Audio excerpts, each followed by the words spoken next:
think I'm live now. Yeah, we are. Yeah, we are. Hey, everybody. Welcome to Girls Run These Worlds. My name is Valdrianth, and I am your storyteller for our Girl by Moonlight premiere, Vantasy by Moonlight. What is a fantasy, you ask? Well, Femme-presenting. This is a game that takes place in fantasy Vancouver. Oh, and wait, one really? of the one of the things that Vancouver likes to call itself is Van City, so it's just a pun that me and Deanne came up with while we were plotting this out. But hey, I'm just a storyteller. I'm just kind of in charge. I have no idea. This isn't my normal house. I'm just visiting. We're just gonna go around and everyone is gonna introduce themselves and their magical girl, both their true name and their mundane name and their true name.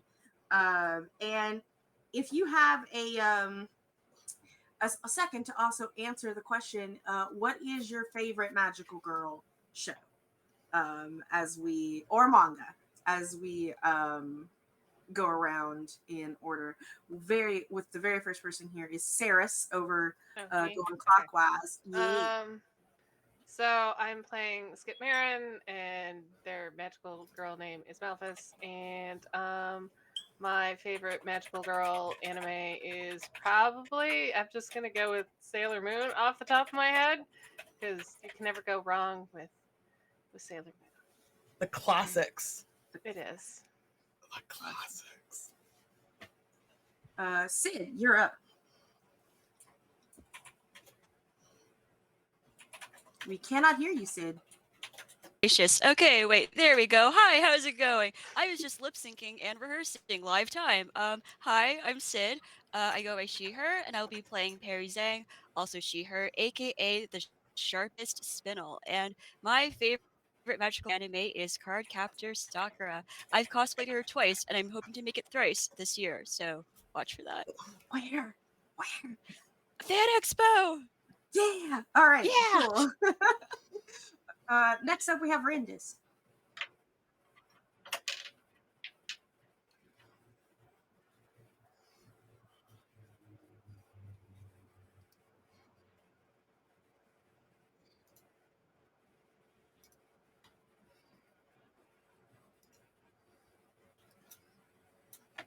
Awesome.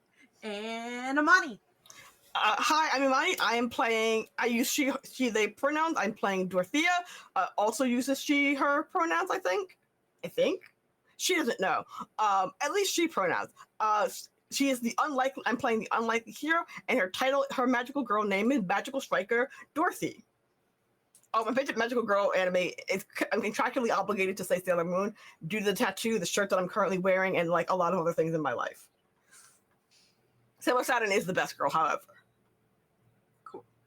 And last but not least, is it Aya or Aya? Sorry. Aya. Hello, I am Aya. I am the echoey ghost of Christmas Past. I am playing Rina. Rina Nakai. Her name is Featherfall, and she's the guardian. And my favorite is Madoka Magica, because Madoka is me. I am Madoka. And to answer my own question, Madoka is also my favorite. Okay. But also, I'm also gonna throw it out there. Persona 5 is a magical girl game. Technically, yes. Like 100%, like is magical girls, and Persona is actually a huge inspiration for what's happening today.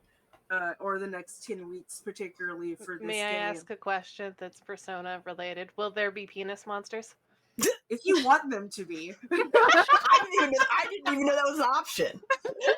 Like, if you want penis monsters, we'll do that in our Stars and Wishes, and I can make it happen. I've learned something new about Persona today. Oh yeah, there's several levels of erectile monstrosities in the Persona game. Okay.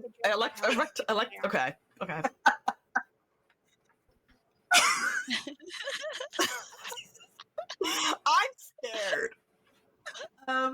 if you haven't noticed, this is because Persona and Madoka are like my favorite things in the world. This is a very R-rated game. I don't do anything under rated R. I am not made and safe for children. So keep that in mind. I also like to remind everyone the content warnings for today will include serial killers, systematic murder of a minority group, minority girls, which includes females and women. As well as a representation of the homeless crisis in Vancouver and meth. Meth? Well, Oh. meth are drug usage very specifically in this game. So Does it qualify as drug usage if they weren't doing it on purpose? these are. The coyotes aren't doing it on purpose. So with that in mind, we have our safety tools set up here on our end. But if there's anything that, also domestic violence will also come up in this game as well. Like I said, we have our safety tools on our end. But if anything on your end is like icky and you're just like, I don't like the way this makes me feel in a bad way, not in a good way, because sometimes we like to feel icky when we're consuming media, please take care of yourselves and step away. And we want you to be healthy and happy. But we also like problematic shoujo bullshit here. It's so, true. With that in mind, let's get started. It is a humid August evening in Fantasy Vancouver. It is a cloudy night. The rains have ended for the day. If you know anything about the Pacific Northwest, you know that it likes to rain. However, in the summer, rain is a little bit more intermittent than the rest of the year. The crescent moon just sort of peeks through the storm clouds as they pass through and shines into the dense canopy of Stanley Park. Stanley Park is one of the largest inner city parks in North America. And it sees this man, this person, picking up cans. He is a houseless person, picking up cans and bringing them back to his tent. As he gets closer to his tent, to his home, he hears a low, furious growl. And as he turns, these soulless, mutant eyes stare at him as the infamous meth coyote of Stanley Park, this mutant creature, monstrosity, a type of void specter, as you will, in this world, stalks him before he is surrounded by a pack. And he knows what they're here for. They're fueled by the methamphetamine. They need the methamphetamine. However, he is a clean and sober person. He does not have methamphetamine. What is he to do? And then in the distance, over a radio, the team of Fantasy Vancouver hears a sultry female voice of your mentor. Everyone in position? Go. As Team Fantasy Vancouver is set up to rescue this poor man from the meth coyotes. So please, as y'all jump into action, we will be describing ourselves and our actions. We're starting in the fight phase, essentially, of the system. And we'll go in the same, or whoever wants, who would like to go first into this fight against, there is exactly one mutant meth coyote for every one of you. So y'all can all square up against one. Who would like to jump into the fray first? I guess I'll go first. Let's go. I've never seen a meth coyote, but you know what house? It's in our. I have them in our Roll20, by the way. If you want, I guess I'll go look at what a meth coyote looks like. You can kind of, yeah. I'm going to look at our meth coyote. Oh, okay. Don't love that. Dorothea does not love that. Mm-hmm. Are there tall trees? Yes, you were in a rainforest, and giant sequoias are as tall as skyscrapers in this Oh, part. okay, cool. Mhm. So Dorothea is going to do the classic Sailor Moon standing on a branch thing, Yes. looking down at the meth coyote and our poor unhoused man, whose name I've now forgotten somehow. Mhm. To prepare to take it from the top, take a jump from the top rope and try to clothesline the coyote. Clothesline the way- coyote. You know, like when like the wrestlers. Yes. Like, I'm mixing my metaphors here, okay? I'm mixing my Mhm. metaphor. We're on the top rope, coming down from the top rope, but like it's a combination of like she'll realize as she's jumping like midair in the slow mo action of her like skirt fluttering behind her, Mhm. that clotheslining probably wasn't the best idea. So she like pivots in midair to like a drop kick. Okay, so not clothesline, but like drop kick. Drop kick. There's gonna be like a vague flippy motion that's happening when she realizes that clotheslining probably will put her face too close to this coyote. Maybe I should try to go for kicking it. But like the first instinct wasn't that clothesline. But then quickly realized, wait a second, this was the bad plan. This is the bad plan. Right. So what are you doing? What action roll are you using for this method? Yeah. For my drop kick. For your drop kick. How Yeah. am I drop kicking you? I'm gonna open my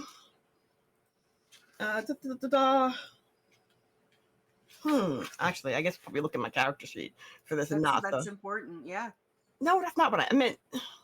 I had the book in front of me, that's why. Mhm. Let's see. It's gonna be, I wouldn't say it's a risky roll because it was a half thought play.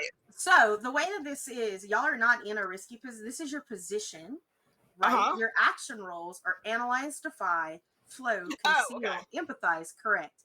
When you make your roll, I declare the position, which y'all are in a controlled position. Even okay. Yes. Okay. Let me think of this.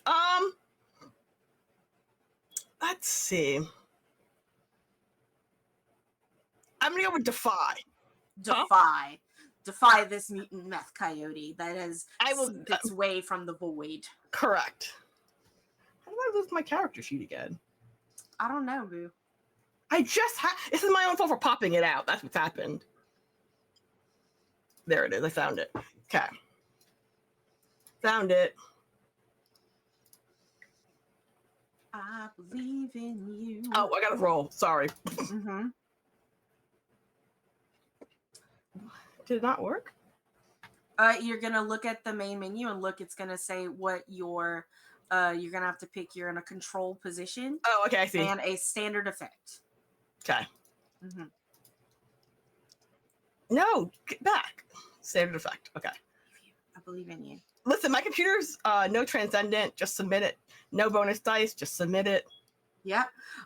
Right. With a 5, that is a success. Yay! With I a have little, checked this coyote. Yeah. This poor coyote. It is a success with a little bit of a very, very tiny consequence. And the only consequence is that you just didn't hit it hard enough in its head with the heel of your magical girl foot to knock it out. So it will get a turn against you. That's cool. Mm-hmm. In response. At least it's not in my face, which is what would happen if I clotheslined it. And yeah, true. Like it does go with you at your legs, however, and you're going to roll a resistance roll, and I'm gonna have you roll the sun resistance, because sun is the consequences from violence and fear, and this meth coyote is jonesing and thus is very violent. that's fair. I've never been where he's been, but I understand. I got a 5 and a 2. All right, and you have a 5 and a 2. So on your stress bar, go ahead and take 1 stress. So it was a success, but you do get a little bit of his coyote claws slashing. He got a little too close to me. I got yeah, a he was little a little close to you. Yeah, respectable, yeah. respectable. So, and the way that your stress works out is that you take the highest and you subtract 6 by it. So 5 is the highest, and you subtract 6, and thus you have 1 stress. And that is you and this creature's turn. Meth Coyote number 1. Who is up next? I think Perry feels inspired by Dorothy's clotheslining technique and will try to follow up Technique. with impeccable. Technique is using a lot of heavy lifting in that sentence. Perry just feels so inspired with like the moonlight just kind of like shining down. I think she'll probably go ahead and try to follow suit and maybe get in front of like the nearest coyote and do like a half judo throw, half like suplex if possible. Yes, do it. Yes. Can I roll defy for that?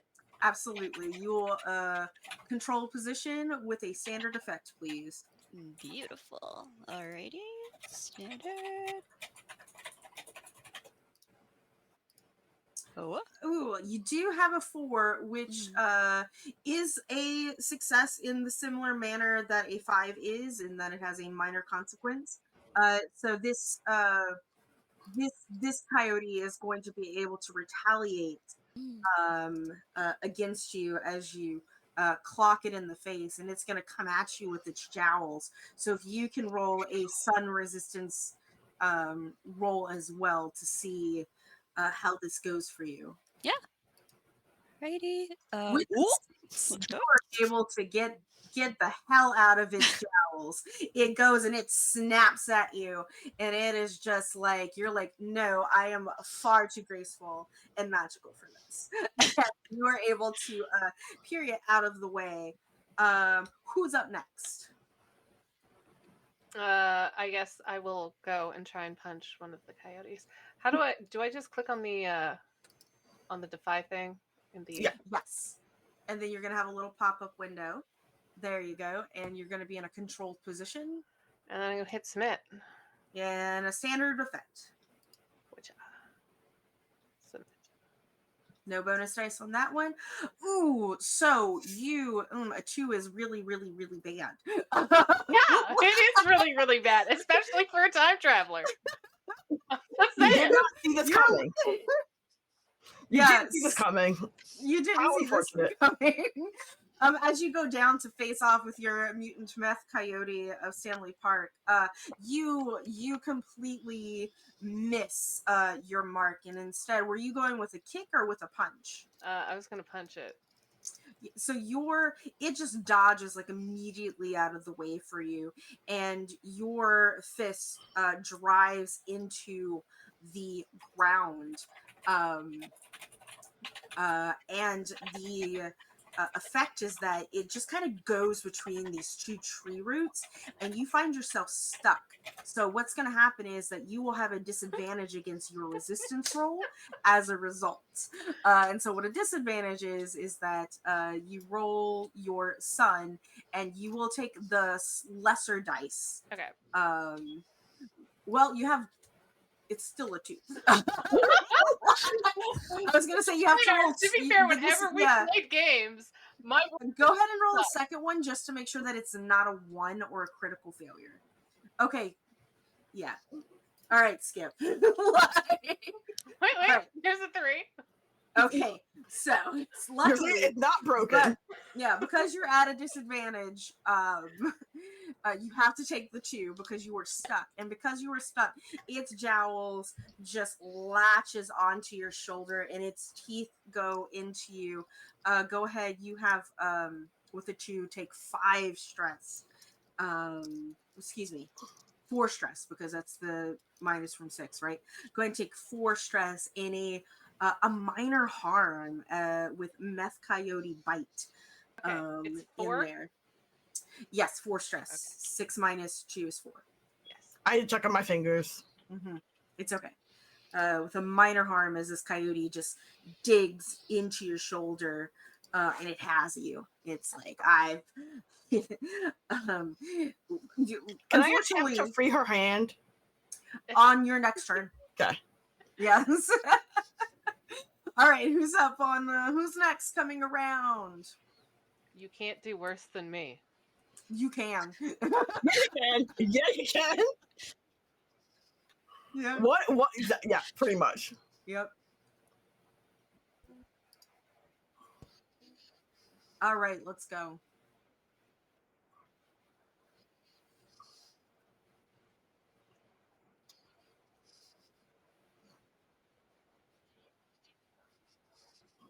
Mhm.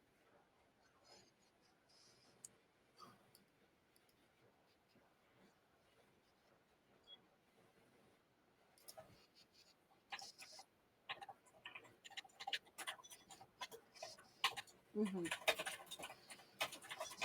Let's go. You're still in a controlled position.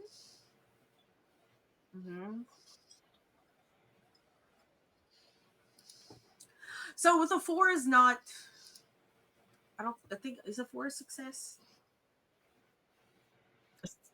4 and 5 is a success with a consequence. So you are able to go after this coyote that is harming Skip, and now its eyes are completely on you. And the thing is that you also had a coyote that was dedicated to you to begin with. So you are going to have two coyotes as a consequence concentrated on you. However, only one is going to immediately retaliate, which is the one that you have attacked.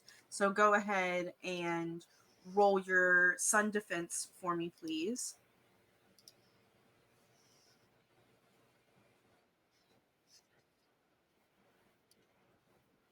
Yeah, if you have any moves in your sun. Do you have any moves? I'm gonna look at your character sheet. We played Blaze in the Dark together.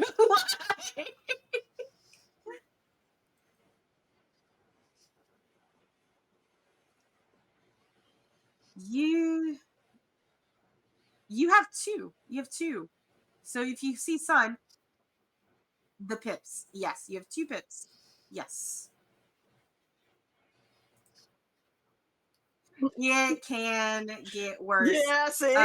You're in the same position as your poor friend, and because now that it's gotten a little bit worse, all of our next rolls are gonna be risky. Our position is now risky because this one coyote is fucking you guys up. In fact, It's on meth. It's on meth. they're all on meth. He's so, on special meth. so go ahead and take 4 stress as this coyote tackles you and pins you to the ground, only for its friend it to come at you as well. And Are they? Are they? yes, it just tackles and pins you, and the second coyote comes and is going to come for your head, just come and just like grab at your head. But before that, we do have one more roll to do, and that is Aya, and with your character. And what are you gonna do, seeing that you have not there's two coyotes um on your enigma, and it's not it's these coyotes. It was going so well. It's going so well before. So Rena, who's Mhm. going to continue standing in the trees, is going to throw one of her tomahawks at the ones that are attacking her friends. Awesome. Let's throw 2 tomahawks. You're in a risky position. Okay. Standard effect, please.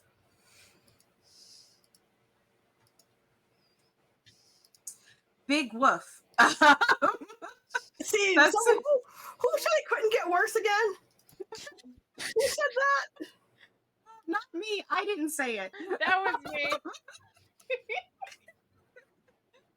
Not me. These tomahawks miss. And they, unless you can magically recall them, they are out of your range to physically go and get them. And that last coyote sees you out of the corner of its eyes, and it does the little anime ping, like the little star, like I got you, as it comes to pounce upon you. So please roll your defense roll, please. For that, can I ask what special armor is? Yeah, you can expend your special armor as a way to deter your any sort of you can use it once per mission. So, refreshing my brain here because not a lot of people have used special armor in my games before. And we'll say for today that if you expend your special armor, you will not have to roll a defense roll. Okay, because I have an ability that allows me to resist consequences suffered when I protect an ally. And I think this counts as protecting an ally. That's correct. So you're expending your special armor, not as your own self-defense, but as a way to protect, to have no consequences for yourself because you missed with your tomahawks. Okay, cool. So coyote number 5 can't find you. Then you are still hidden within the dense forest of the trees. We are back at the top of the round with the successful person, Dorothy. What's going on? Like, what's happening, friend? Dorothea is looking around and like not. Dorothea has the unfortunate personality part of wanting to save and protect her friends. So when she sees how badly it's going for everyone else, she's going to take her eyes off of her current target, who she just drop kicked, and use my worth saving ability, which is when I run foolishly into danger when no one can come to help me. And my allies get plus one dice when protecting me from consequences. But can I use it to protect them from their own consequences? Let me read your ability real quick. Okay, word saving. When you run foolishly into danger and no one comes to help you, mark XP. Your allies roll 1+ die when they protect you from consequences. I will reword that in that protect them from consequences of their own foolishness. That's completely against what this move is. Okay. Though. Okay. It is because this move is for them to protect you, not you to protect other people. Okay. Sort of thing. But you can still use it, and to protect you, they could still get a 1d, an extra dice. Okay. So I'm going to try to take the coyote that I just kicked. And I'm going to try to yeet said coyote into the coyote that is currently holding. Let me see. Whose arm is in being attacked by a coyote? Currently, Rosie's head is about. Sorry, I don't exactly remember your special names yet. So, what is Rosie's? Phantom Jester Serendipity. Yeah. So we're just gonna go. FJS is about to have her head crushed by meth coyote jowls. It was so that is the and also being held down by a coyote. So it is up to you who you're yeeting at. You are at a risky position. Okay. I'm still gonna attempt to yeet a coyote like a bowling ball, and I'm aiming for a strike. So I'm aiming to yeet one coyote into another coyote into another coyote. That's coyote with another coyote. So you're gonna line it up. Yeah. Okay. You can try. I like to yeet as hard as possible. Yeet with all, because remember, I'm magical striker like soccer player striker. So that's my to kind of up your chances here. Do you want to possibly push yourself to add an extra dice to that attack? Sure, I will. Yes, because I am attempting, because Dorothea cannot let their teammates be in danger. So go ahead and take 2 stress to push yourself. And add this is fine. And add a bonus dice to your defy. Okay. I'm eating one coyote into another coyote into another. Please let my magical striker ability to. I will say that this would have the highest effect possible. So, if it works. Okay. So let's go. Defy, precision, risky. I get standard effect. It's higher than the standard. What are the other 3 on there? Limited, great, extreme, and 0. It's gonna have an extreme effect. Extreme. Submit, and I get 1 bonus dice.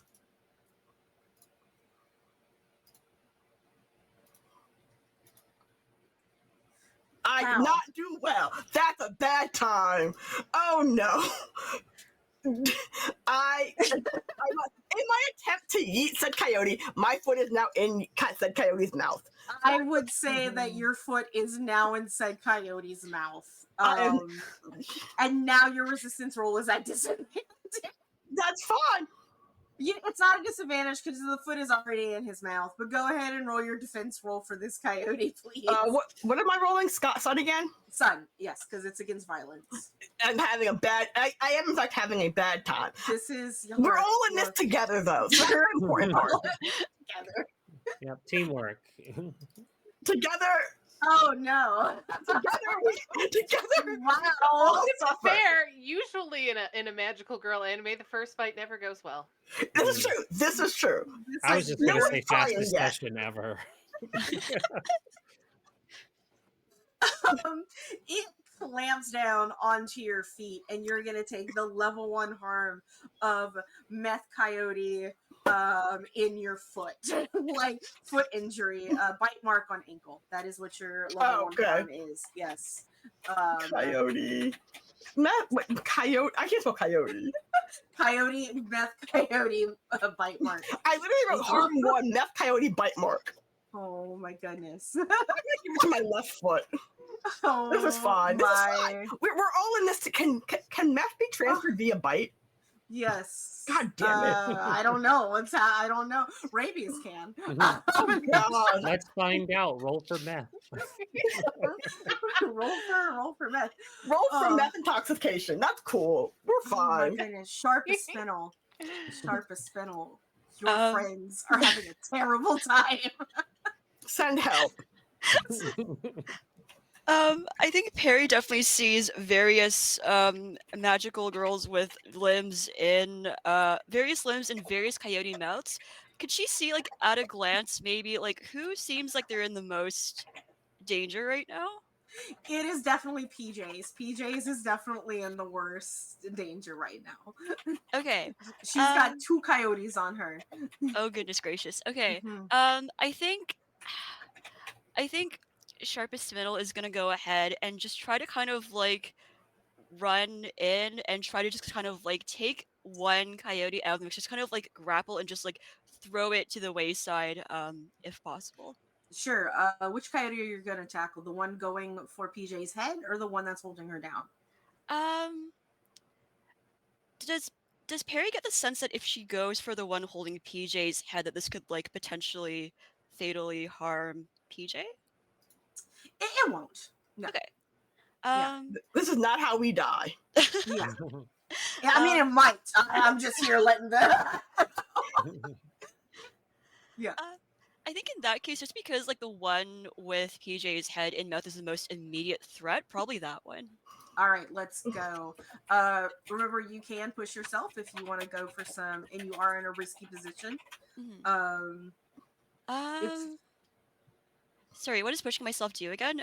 Just as like a it adds an extra dice to your action, but it gives you a bonus die, but you do have to take 2 stress for it to activate. Okay. Perry knows it's bad, but we're not quite fully in the trenches yet, so I think maybe not pushing herself quite yet. Okay, cool. Yeah. Smarter than Dorothea. She tried. It's okay. So it's risky, and then what would the effect be? This is going to be a standard effect. Okay. Cool.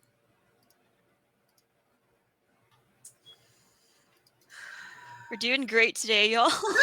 We're doing it, y'all. It started off so good. so lovely. Wow.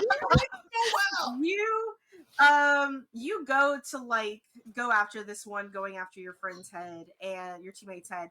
Luckily, it's no longer going after PJ's head. It's gonna come after you. So Luckily.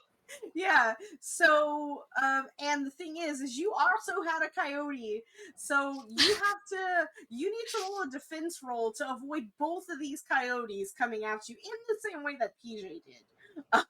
So you can also push yourself for this roll too, or you can accept a poisoned promise, and this is a promise. I'm re-skinning it as a promise of the void, and that you can it'll give you an extra dice. You can actually technically do both. You push yourself and accept the promise.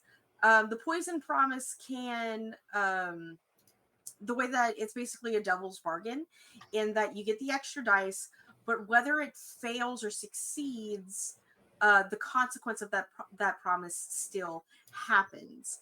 And yeah, the consequence still happens. But if you try to make the promise, you do know what the consequence is before you say yes to it. Mm-hmm. Mm-hmm.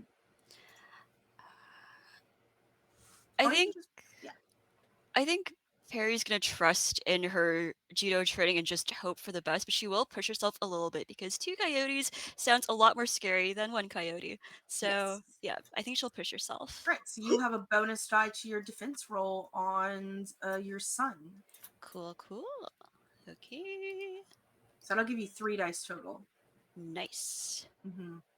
3rd time's the charm, mate. Wow. Oh.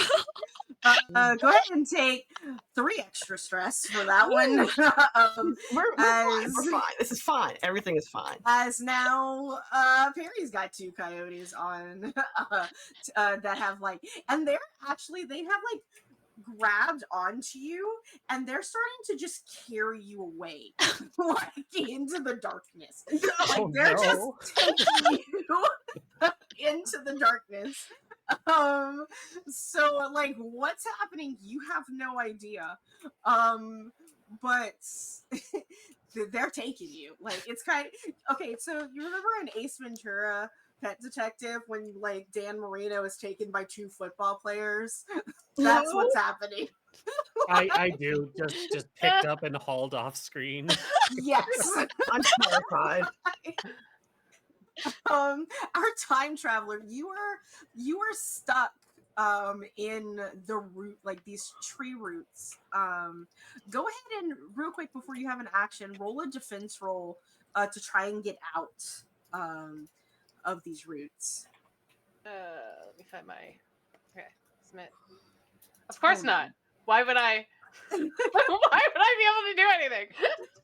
The dice are not on our side. Do you want to push yourself to get out of these tree roots?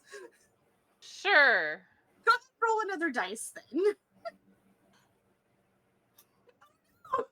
Oh no! Hey We're everybody! in danger. We are now in a desperate situation, which is slightly good news because every roll that you do at this point gets you an experience points in said situation. Oh, like, nice. But that was just your defense. You can still have an action if you want. You're stuck, but if you have any magical powers that can assist what's happening, you can do that. Unfortunately, all of my magical powers happen outside of combat. There's I'm good, but until then, I'm fucked. Well, okay, so I have 2 little dots in analyze, which technically means that I can discern a gap in my Defoe's fences. Theoretically, could I have my character be carrying around some bear mace, brush detergent or something, like stuff that I could throw to make the coyotes think that it's meth, so that they'll coyote repellent. Hey, we can have a hammer space. I would like to request a hammer space. Like baby powder or something. Yeah, like something that looks kind of like meth that might make the The coyote, like you could, you know what? Yeah, you can do this, and this might not necessarily be a defy roll. This could be a different type of role since you're not directly attacking the coyotes. You're Well, trying I was to thinking analyze because that's the discern the gap in your defenses. yeah. Go ahead and throw your fake Someone meth use their bomb. brain for once instead of their brawn. Yeah, go ahead and throw your fake meth bomb, your bath bomb, so to speak. And don't We're forget, in a you also desperate need. situation, right? Yeah, you are desperate, so you will in your stars go ahead and click an experience point. Huzzah! You succeeded. Too. There's a minor consequence, but That's you fine. did succeed. The minor consequence is that you're still stuck. That's fine. Congratulations, they're not trying to eat you. You're Congratulations. still stuck, but you like toss like this like bath bomb that you've just been carrying that has like this chemical smell to it, and all of the coyotes that are not carrying your friend away, so the other remaining 3 sort of like perk up and they're like, oh, what's going on? And they all sort of like rush over to where you threw this this bath bomb, leaving PJs. It is now your turn. Oh, holy fuck. Okay, I got this. Just a plan. This is all according to plan. This was in fact the plan. This was in fact the plan the entire Yes. time. And I'm definitely going to say that we'll invoke Working from the Shadows when she secretly set up another character's action, which would Ooh. be that it was just as planned to be a distraction and get mauled by 2 meth coyotes. She meant to do that. That's her story, and she's sticking to it. Absolutely. I believe you. And so it says when you secretly set up another character's action, roll +1 dice, and if they succeed, mark experience. So she's Gotcha. gonna absolutely just set up the next person Mhm. by instilling this confidence that she absolutely wanted to be mauled, and I feel like that would be express. Yeah, use words with an agenda in mind. Just she's lying her ass off Mhm. to tell Mhm. everybody that she meant to do this, and it was just a plan. Gotcha. And she gives Gotcha. the like trying not to cry thumbs up to everyone. We were in risky, right? Or desperate. Yeah, you're in a desperate situation, so don't forget to mark experience points. Okay. Express is in sun, so you can mark an experience in sun. Okay. Oh, somebody is in trouble. It's us. We're in trouble. Okay. Yeah. And this will Us, be we're a in trouble. a standard effect for your express. And you wait, hold on. Why did it only roll 1? It should have rolled 2, right?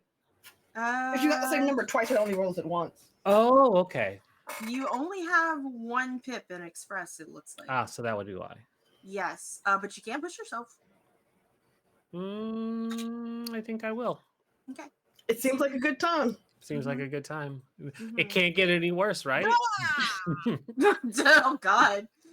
Suddenly, Hey, look at 3. Worse, but it didn't get So Mhm. the minor consequence to this, or the consequence to this failure, is that unfortunately, Featherfall,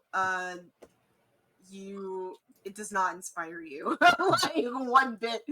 Like none of this is inspiring. In So fact, not it's believable. you're a little frantic in this moment. So you're not going to get the experience if Featherfall succeeds in her next action. Oh, Featherfall, Featherfall, you have 3 distracted coyotes that are just like snorting bath bombs, and You know what? and 2 coyotes running off with your friend, your teammate. What are you doing? Well, she's probably going to throw her other tomahawk at the ones that are running away with her friend. Okay. That's not okay. Kidnapping is never okay. It is never okay. All right. This would be a defy for sure.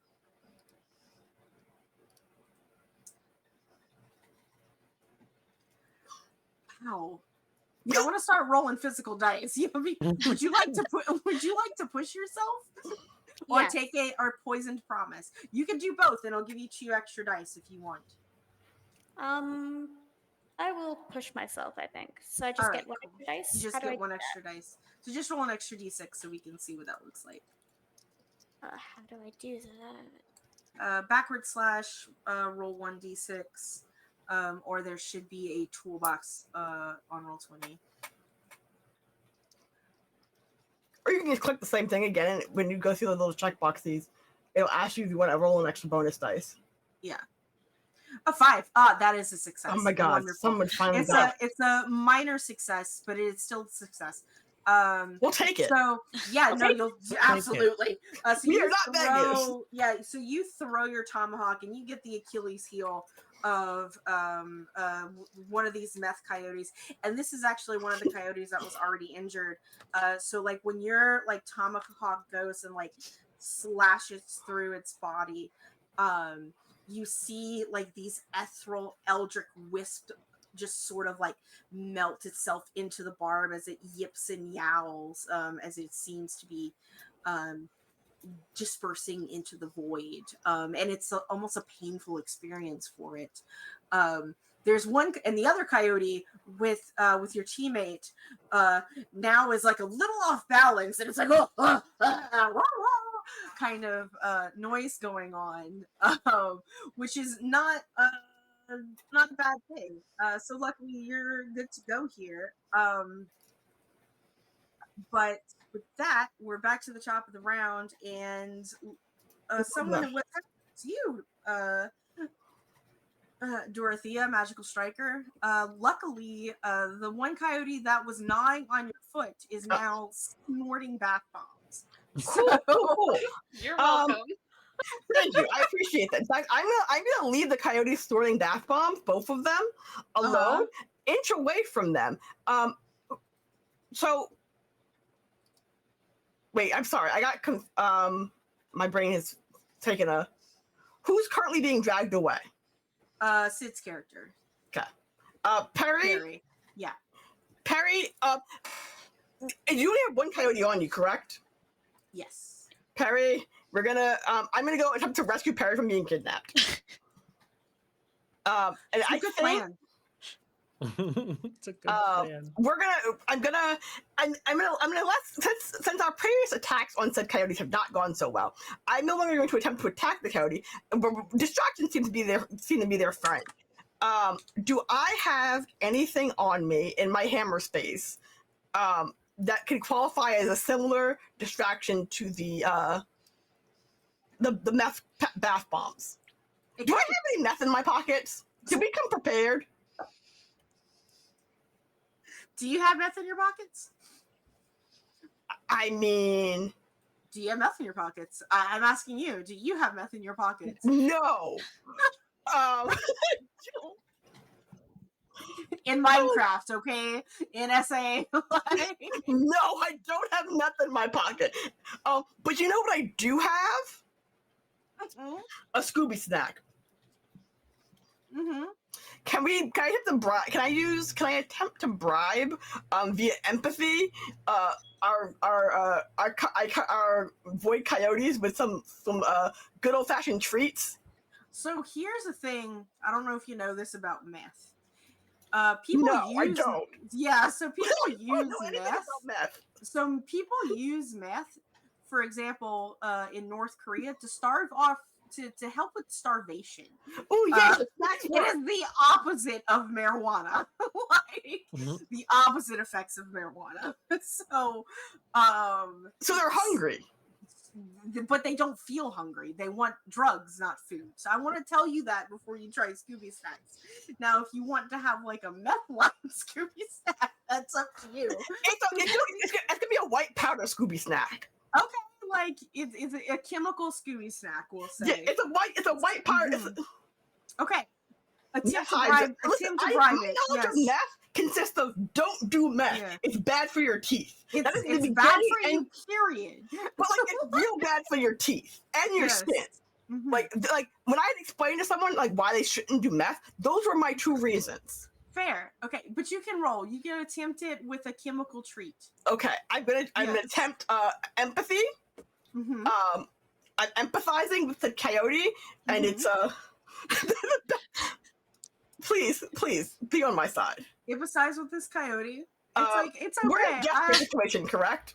You are desperate, so you get Okay. an experience point in that Okay. move. Standard. Mm-hmm. Well, Well, I'd say it's going to be a limited effect this time. Because look, the thing about it is the coyote doesn't need to know that these are not meth Scooby snacks. What they need to know is that their friends have meth, and they that too is could have, true. That is like, they could in fact. It's a success with this effect. So this coyote that is carrying Perry, Perry, you're free. Run for it. Turns around and runs back in your direction. I'm gonna yeet the tree. But still is holding Perry. Okay. At this point, has it hiked on it? Has you hiked on its hip? Okay, so imagine this. As they're running past me, as I yeeted the tree, I want to grab Perry, the side of Perry's costume, try to hold, and maybe because they'll be so distracted by the tree that they'll not fight me and letting go of their heavy load. No offense, Perry. Well, if it would have been a full success and not limited, yes, but you had a minor consequence to this roll. So the minor consequence is that Perry is still being held, but at least running back in your direction. Okay, that's all we listen. We can work with that. We can. Yeah, at least running back in your direction. Not attacking anyone. So we are Perry, you're actually up. You're being hip-hauled like a baby by a meth coyote who is distracted by this possible meth Scooby snack. So this meth treat. What do you do? I think Perry's just confused. She's seen a tomahawk whiz by. There's a Scooby snack on the floor. She's not entirely sure what's going on anymore. But she's gonna rely on muscle memory and try to kind of pry herself free. From the coyote. All right, what do you want to roll to pry yourself? That's a good question. I think Defy is probably tried and true. I believe in the dice for this roll. All right. Let's defy the grip of the meth coyote. Fight the power. You are desperate. Yep. You are desperate. And this will be a standard effect. Cool. I believe in the dice. Do they believe in me? Yes, they do. Let's go. Yeah, they do. That is a full success. You pry yourself doing a little superhero landing on the ground, and because of that success, this coyote just kind of forgets about you, and now y'all have 4 coyotes currently trying to see if the chemicals that you are giving them is in fact methamphetamines, which if you just line them with Adderall, probably. Wait, was that an option? I assumed that's what y'all just had legal meth, which was just Adderall. Yeah, I didn't know that was an ADHD option. medication, if it's a stimulant, is technically kind of meth. Yeah. The more you learn. Yeah. Sort It's of Rena's. thing. Yeah. They just crushed up Rena's ADHD meds. She's gonna have brain fog for weeks. Oh man. That's valid. Yep. So there are 4 meth coyotes that are now eating their chemical treats. You got 3 of them that's just licking the ground as we speak. Saris, sorry, I'm still learning character names. What are you, our time traveler? What are you doing? You're still stuck in the tree, so let's see if we can get you out of the tree. If you don't want to roll a defense roll, instead want to roll an actual roll, something else to try and get out. Okay, you know what? Since I am going to try, because the analyze thing worked for me the last time, I'm going to try and figure out the defenses of the tree so that I can get free. Because the defenses of the tree. The defenses of the tree. Come on. Yep, you're desperate. I am very desperate at this point. And a standard effect, please. Oh my god, do you want to push yourself? Are you take okay? or take a. Do you want to take a promise? What's the promise? The promise is that for your extra dice, you will become an enemy of the trees. Oh, Oh no. In this forest. Okay, I but don't I also know. said in the Discord that I was going to take all the stupid ideas.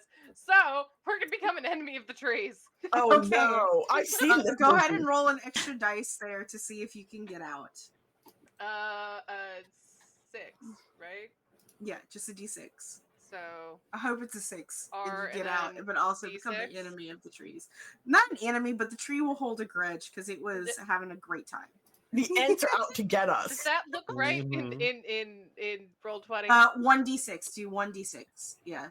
Roll and type in olive roll. 1d6. And then 1d6. Yeah, I think that'll be it.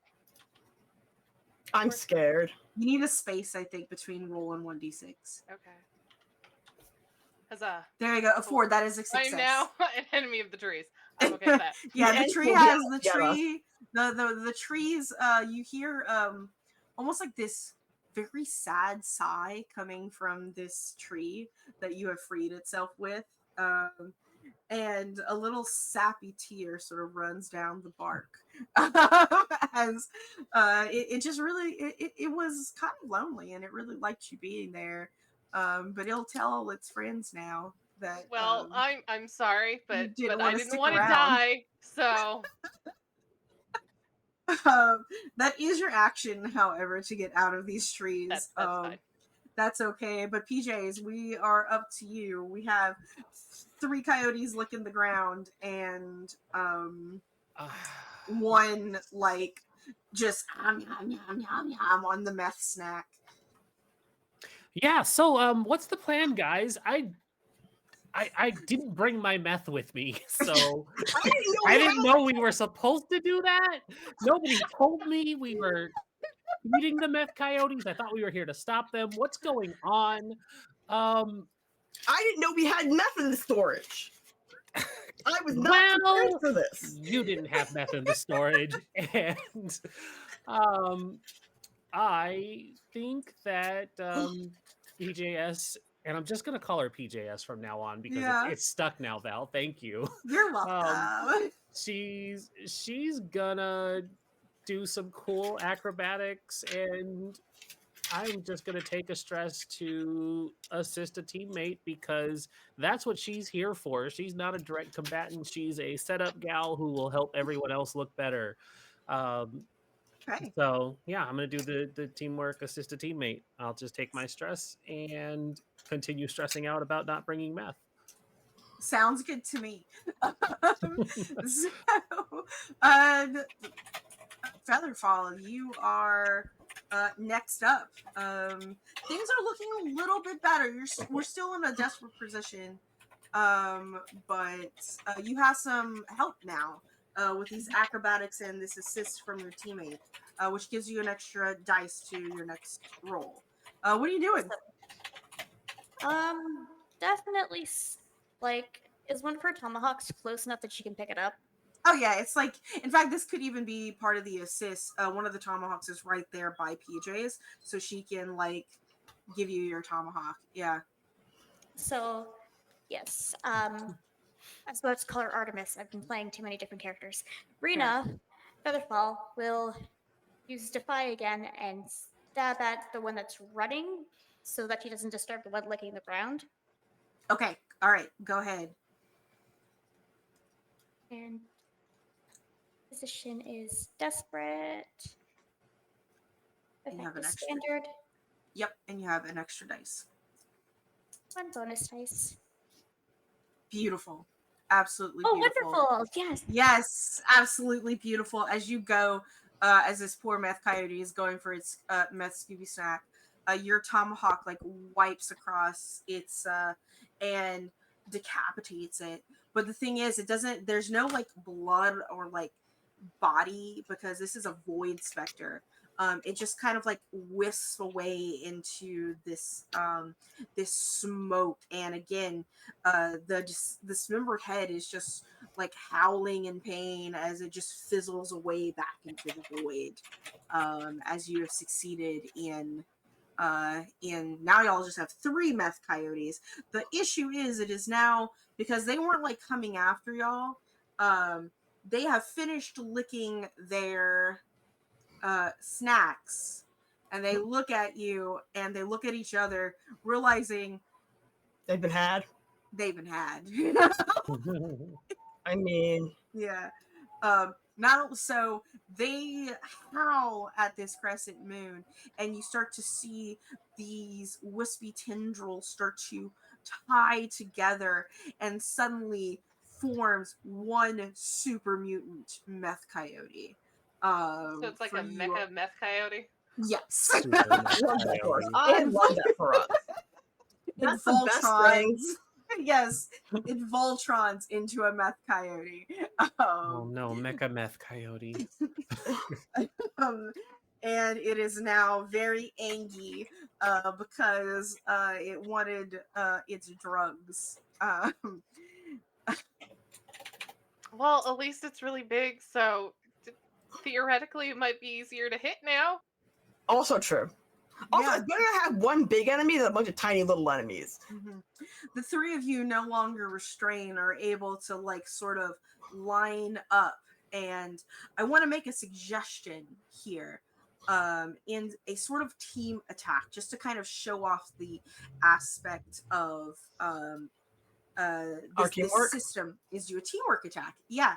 And so the way that this works is one person will volunteer to take all of the stress from this one attack, and from the boat. So everybody will make a roll. Okay. And we take the highest roll as a success, but the volunteer, the leader of the teamwork, will take a stress for anything rolled between 1 and 3.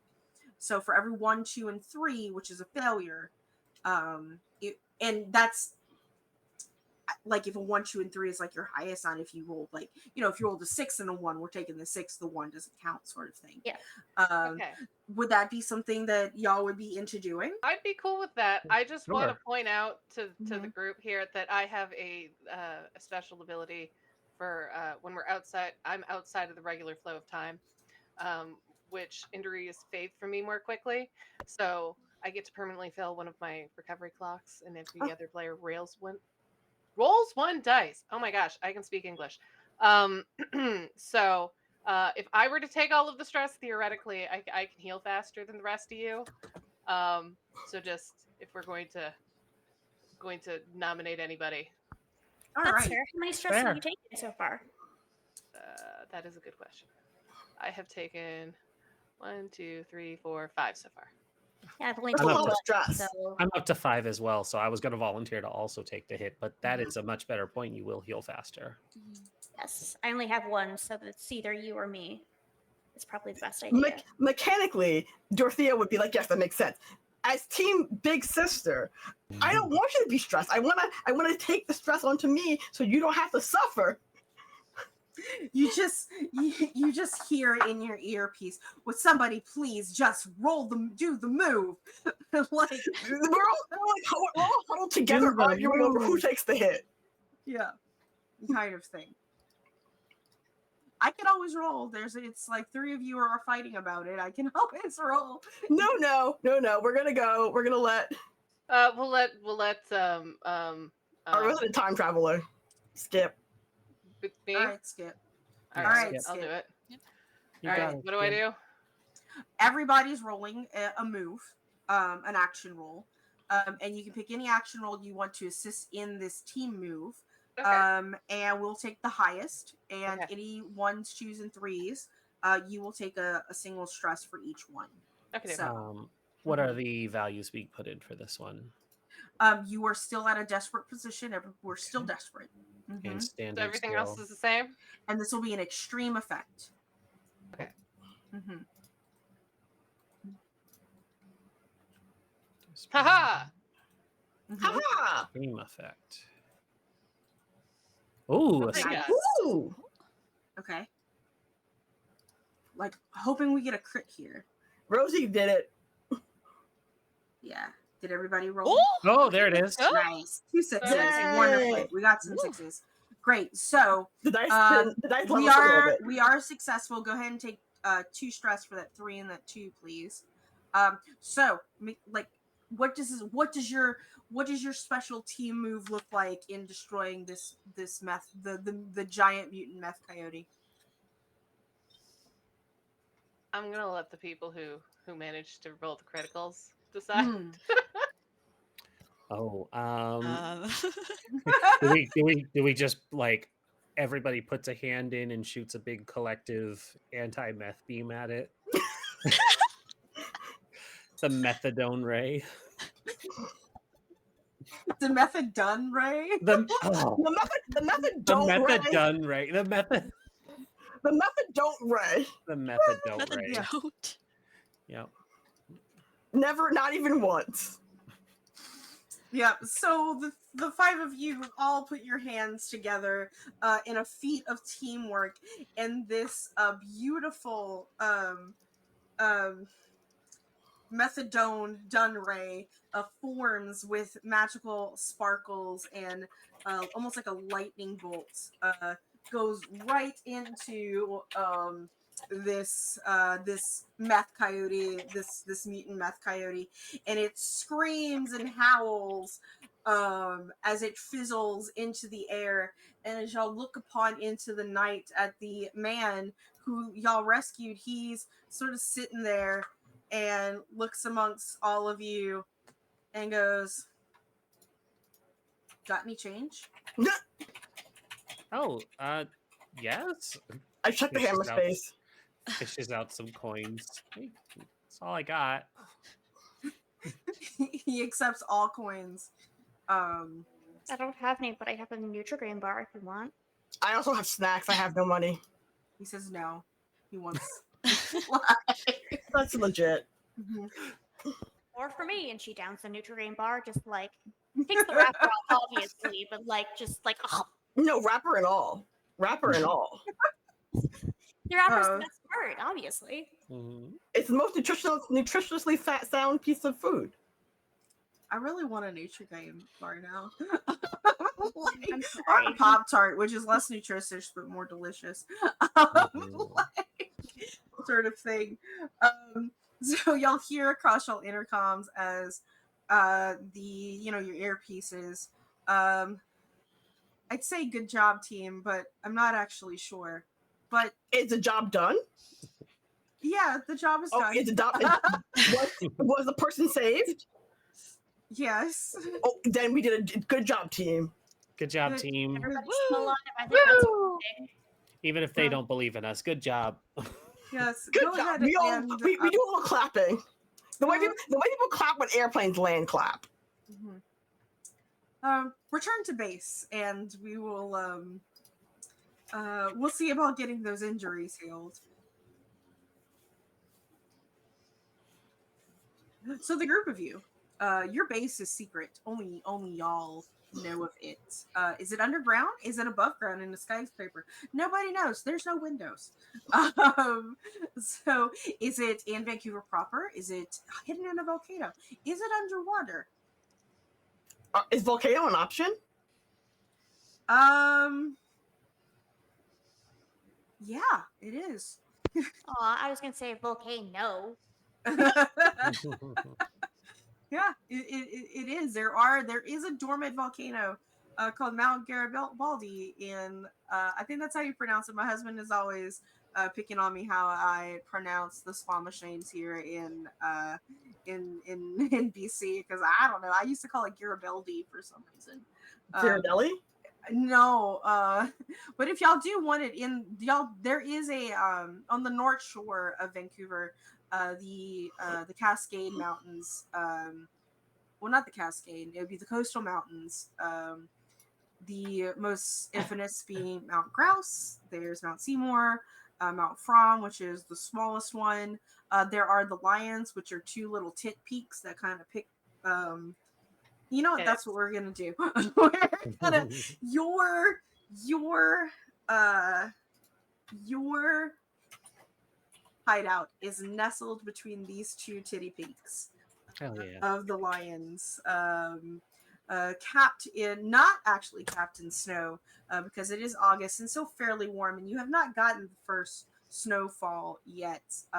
These giant steel doors, open, disguised as the rock of the mountain, open up in, like this, just ding dong ding. Welcome back, Team Vancouver, as you enter into your hideout. It's a hideout. It looks as it looks. It is full of.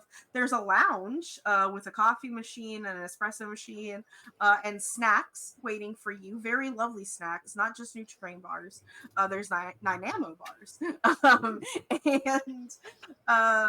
and old Dutch corn chips waiting for you. Your mentor, who goes by the magical girl name of of my brain. I want to say Steel Fern, but that's not it. Sword Fern is sitting in a chair. This is not normally her job. She does not do the navigation for you. However, all of the boys are on a camping trip, and so she is forced to guide you on your missions. And she's okay with it. She is in her magical girl gear, just as all of you. You don't know what her face looks like. You've never seen her face, as she wears like a Kakashi style forest green mask across her face with a large sleeveless turtleneck, suspenders, and a flowing skirt, very a la Tifa Lockhart. She has this wolfish cut to her very white but green tinted hair, though half of it is color blocked black. She has these aquamarine eyes, and she just spins her little chair around with her legs crossed and her hands folded, and is like, Hey, it got done. Hey, listen, No one died. no one died. And I saw that it got done, so it's fine. I'm going to have to send an apology to the trees later, but it did in fact get The done. trees were hiding meth coyotes. I didn't upset And the they were trees. trying to kill me. Make I you think they don't should put your apologize to me. Make sure you don't put your apology on paper, because that would just be like sending a dead baby to a child. Oh yeah, that's That's really true. going to exacerbate the situation. They don't like that. That's true. I agree. Don't sigh at us. She nods and sort of like, if any of you are harmed, please feel free to use the healing chambers to rid yourself of the harm, and welcome to snacks. And then That meth coyote bite is kind of getting itchy. I would possibly even going to our socially funded hospital healthcare systems to get a rabies shot if I were you. I'll add it to my list of things to do next time I'm off duty. Rabies is 100% fatal, by the way. Hate that for me. Yep. May not Hate want that to for me wait. so much. But it worked. Good job. You've done well. I am as proud as a mentor can be. And she blinks a couple of times at you all. I can taste the sarcasm in that. Yeah, it was oozing facetiousness. It was. Tastes like salt.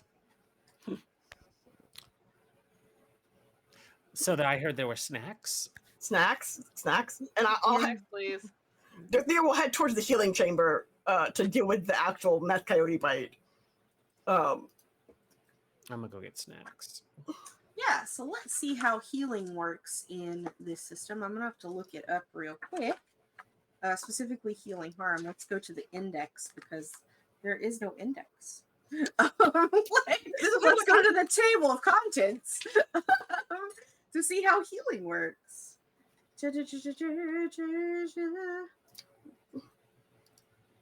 Look at that stream cat. Look at that cat. Oh, look There's a at stream. Aw, Where's the kitty. stream cat? Oh, is that Calcifer or Claudia? That's Claudia. Hi, Claudia. Hi, Hi, Claudia. Claudia. Claudia would never talk to us the way our boss was talking to us just now. Yeah. She says it like in a sarcastic, lovingly way, as you know, she's basically your magical girl mom. There. I mean, Thanks, to be fair, if it Mom. was Calcifer, she would definitely be talking to us like this. Fair. This consequence means lasting emotional or physical injury, and possibly death. Luckily, it was only a level 1. When the practice suffers harm, it is recorded in their playbook at the appropriate level. Harm is recorded as a word or short phrase that describes the nature of the harm. Oh, less effect downgrade. It's page 67. I know. Links and harm. The protagonist can shrug off harm using links. Recovering from harm. Here we go. You can recover from harm by feeling the harm recovery clock on your sheet. Most often, this will happen during downtime when a friend helps you recover. You can take an opportunity to adjust the harm described. So we will say that your, for the sake of harm clocks are 4 segments. Just because this is episode 1 and these you are a fairly well-equipped team, we will say that those of you suffering harm will recover from all of your harm. It will take about an hour in the chamber where you will be forced to watch CBC News. Oh, no. Oh my god. So cruel. That Worse is than death. torture. Yeah, CBC News. Maybe I'll keep my meth coyote bite. But I wouldn't recommend it because it could lead to effects for that. More so than CBC News? Yeah. It is 10 o'clock. You're gonna have to watch the news. Do we know where our children are? Not without yeah. I don't know if Canada had that ad. I don't know either. Oh, I didn't grow up here. We might get to see No. the house hippo ad. Oh, I love the House Hippo ad. House hippo? Who here is You don't know about the house hoping- hippo? So in Canada, No. we had these House like hip- media intelligence like things. That's not the phrase. CSA. where they show you silly ads and they're like, would you believe this is real? And one of them was a house hippo where there was a Oh. teeny tiny little house hippo who lived in your house. So Gotcha. real quick, Sid, I'm gonna make this an in-character moment for you. Ooh. As you said, I hope we get a house hippo ad. And there seems to be this glitch in your perception real quick. And I would like you to roll your lowest defense roll, which is Sun, it looks like, to see on your see what happens to your void clock. Ooh, Who? interesting. Who's rolling? You are, Me. as Okay. you mentioned, the house hippo. Okay, so it's I'm Sun, scared. right? Yeah. Okay. It's going to roll your Sun defense. Just okay, 2. So with a 2, go ahead and mark 4 on your void clock. As you start to talk about, you're like, what am I talking about? There's no such thing as the house hippo. Oh, no. You must have dreamed about the house hippo. What was the house hippo? And you're like, no, never mind. There's no such thing as the house hippo. I'm scared. The house hippo All right, can't how hurt many was us. it? It was 4 or 2? It'd be 4, 4 okay. because you rolled a 2. It's a 4. defense roll, so you would Okay. subtract Yeah.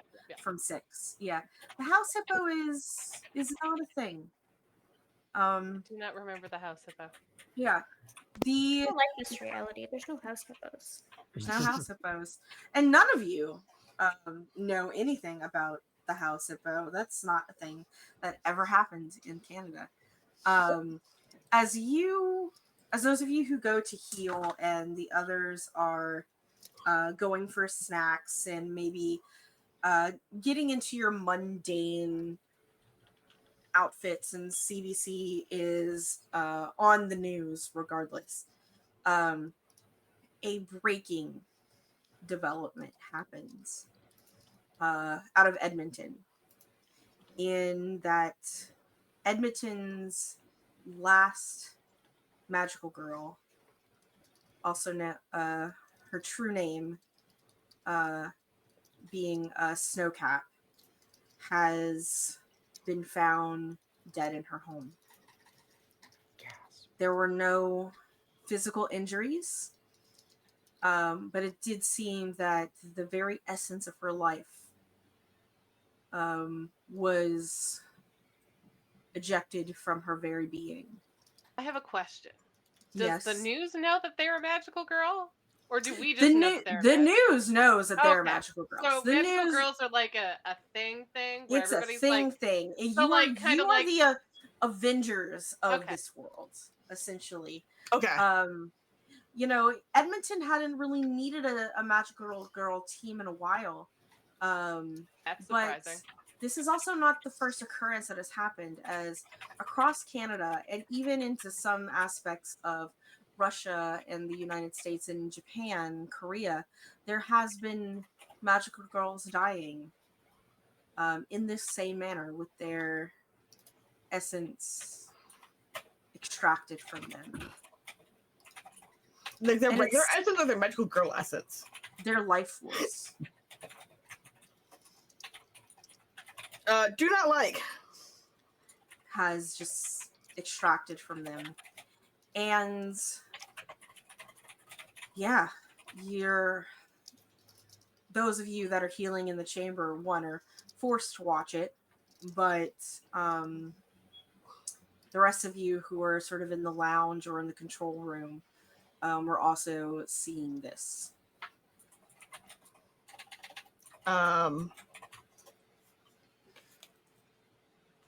Was she the last magical girl in all of Edmonton? Was she Yes, the last she magical? was the last magical girl of Edmonton. The Alberta team had consolidated itself into Calgary, but she was the last one. Oh shit!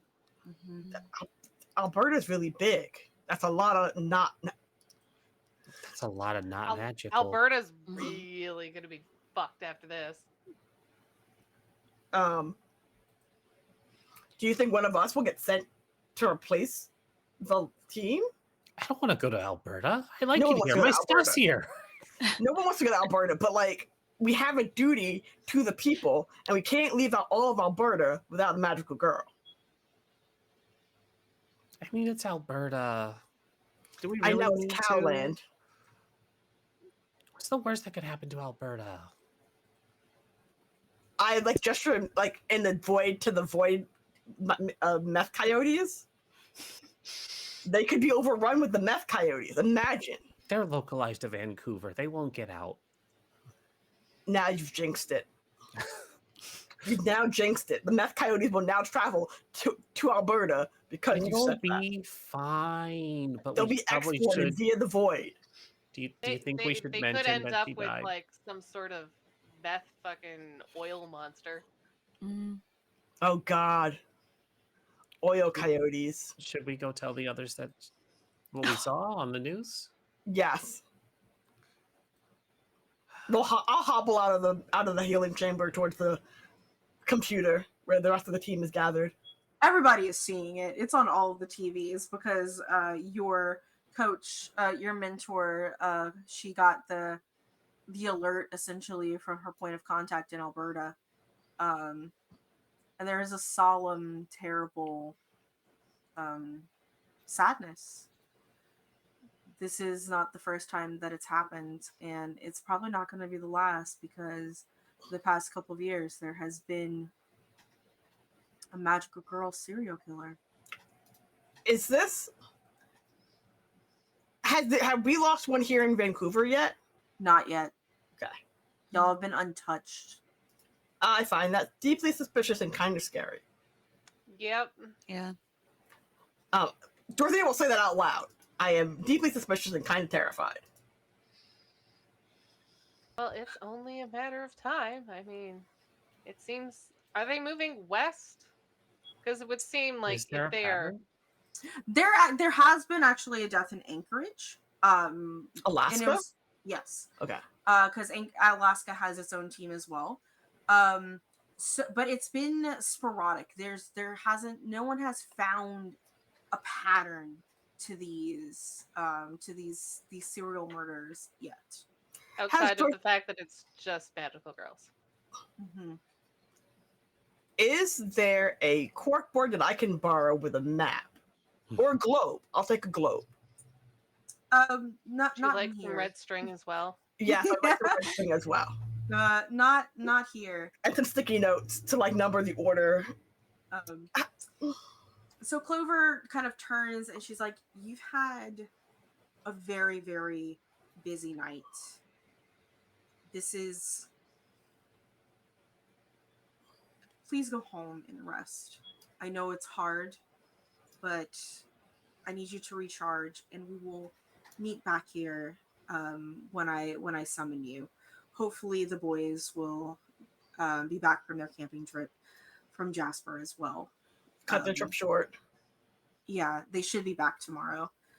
But please take care of yourselves. And with that, I believe we should go on break to our producer because it is about that time. Yay, we're done. Ooh, break. Break Mhm. time. We'll be back in about 10 minutes. So hydrate, get some snacks, go to the bathroom, all that good stuff, and we'll see you soon. Yay.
Hello, everybody. We are back from our break. I have switched from I have switched from my cute little water glass for hydration to Coke Zero, not sponsored, but only the second best sugar-free soda because now Dr. Pepper Zero exists, and I have always been Dr. Pepper girly. You So, want to hear something funny? what? I've never had Dr. Pepper before in my life. Go! Missing out. I That's so really good. are. in my life had a Dr. I don't know what Dr. Pepper tastes like. It's amazing. Go ahead, everybody. Let's get Amani a Dr. Pepper fun going. Yeah, you need it. We'll get you like a regular Dr. We'll get you all the Dr. Peppers. We'll get you the regular Dr. Pepper, the Diet Dr. Pepper, the Dr. Pepper Zero, and a Strawberries special and Dr. cream. Pepper, like a special, because now they have like the strawberries and cream Dr. Pepper that's out. I Which want to is try that. insane, and So the good. zero version, which is also insane. I've also never had a Diet Coke either, for that matter. That's okay. Diet Coke's not great. Coke Zero is where it's Coke at. Zero's For, You're not better. missing Yeah. anything. yeah, you're not missing anything. I only drink Diet Coke whenever I want whiskey. So, I'm literally a Pepsi child through and through. that is fair. That I is drink also Pepsi, fair. I drink Sprite, I drink whatever flavor orange soda I can get my hand on. Mhm. Anyway, So now that dig we've my had own our rush. soda talk, we go back into the mud. We are now in the next day, the next couple of days, even we'll say, into the mundane lives of our magical girls, into their free and downtime. What, and we'll go and have a couple scenes with everyone to see what does our mundane, our obligation, what does that look like for all of us? And I'm going to start with, with I gotta look at everybody's names. Hold on, I got this. Rena. Is it Rena or Rena? Rena. Okay, that's my grandmother's name. Like, Rena, what is your mundane life like? What is the trials, the obligations, the tribulations, and the joys that you live through? Well, Rena's a student. Mm-hmm. Goes to school, studies. She's got like physical education as her elective, and English, French, and math. She decided to just pull all the difficult ones all at once at the end of the semester. But I guess it's August, so she's not in school yet, is she? She's probably just Yeah. studying for school because she's like that, just refreshing all. You're like, probably are you a college student, a high school student? How old are you? She is just barely like she's her last year of high school. Senior in high school. So she's prepping and cramming. She also takes lessons on archery after school usually, but since there's no school, it's just that. And archery club, yeah. And she also goes to the cultural center very often to hang out and listen to the drumming. And she kind of stays on the outside because she doesn't feel like she's really a part of the culture yet, but she's trying to learn about it. So she like sits, she watches the drummers and listens to the music and watches the dancers or watches everybody make beat at work, but doesn't really participate in her own. Yeah. What? So Rena is she is an indigenous person. Is she from one of the BC tribes, or is she from a nation outside of BC? She would be Algonquin, so she's from like Ontario originally, Mhm. but she moved up into BC and like Vancouver with her family when her parents split up. Mhm. So Mm. she's So kind of new to the area. so despite the fact that like your BC is home to several different tribes of like the Salish language, such as the Squamish people. This isn't your tribe, and it's this isn't your nation. So you, you you don't, they're not your cousins, right? Like they're like everybody, and sometimes they might not even recognize you as their cousin, so to speak, because you're from a different nation. Um, so this is, you do feel a little bit of an outsider, not quite, from what I understand, correct? Not quite fitting in with the nations that are here. Or do y'all reside on a reservation, or do y'all reside within the general populace? Your family.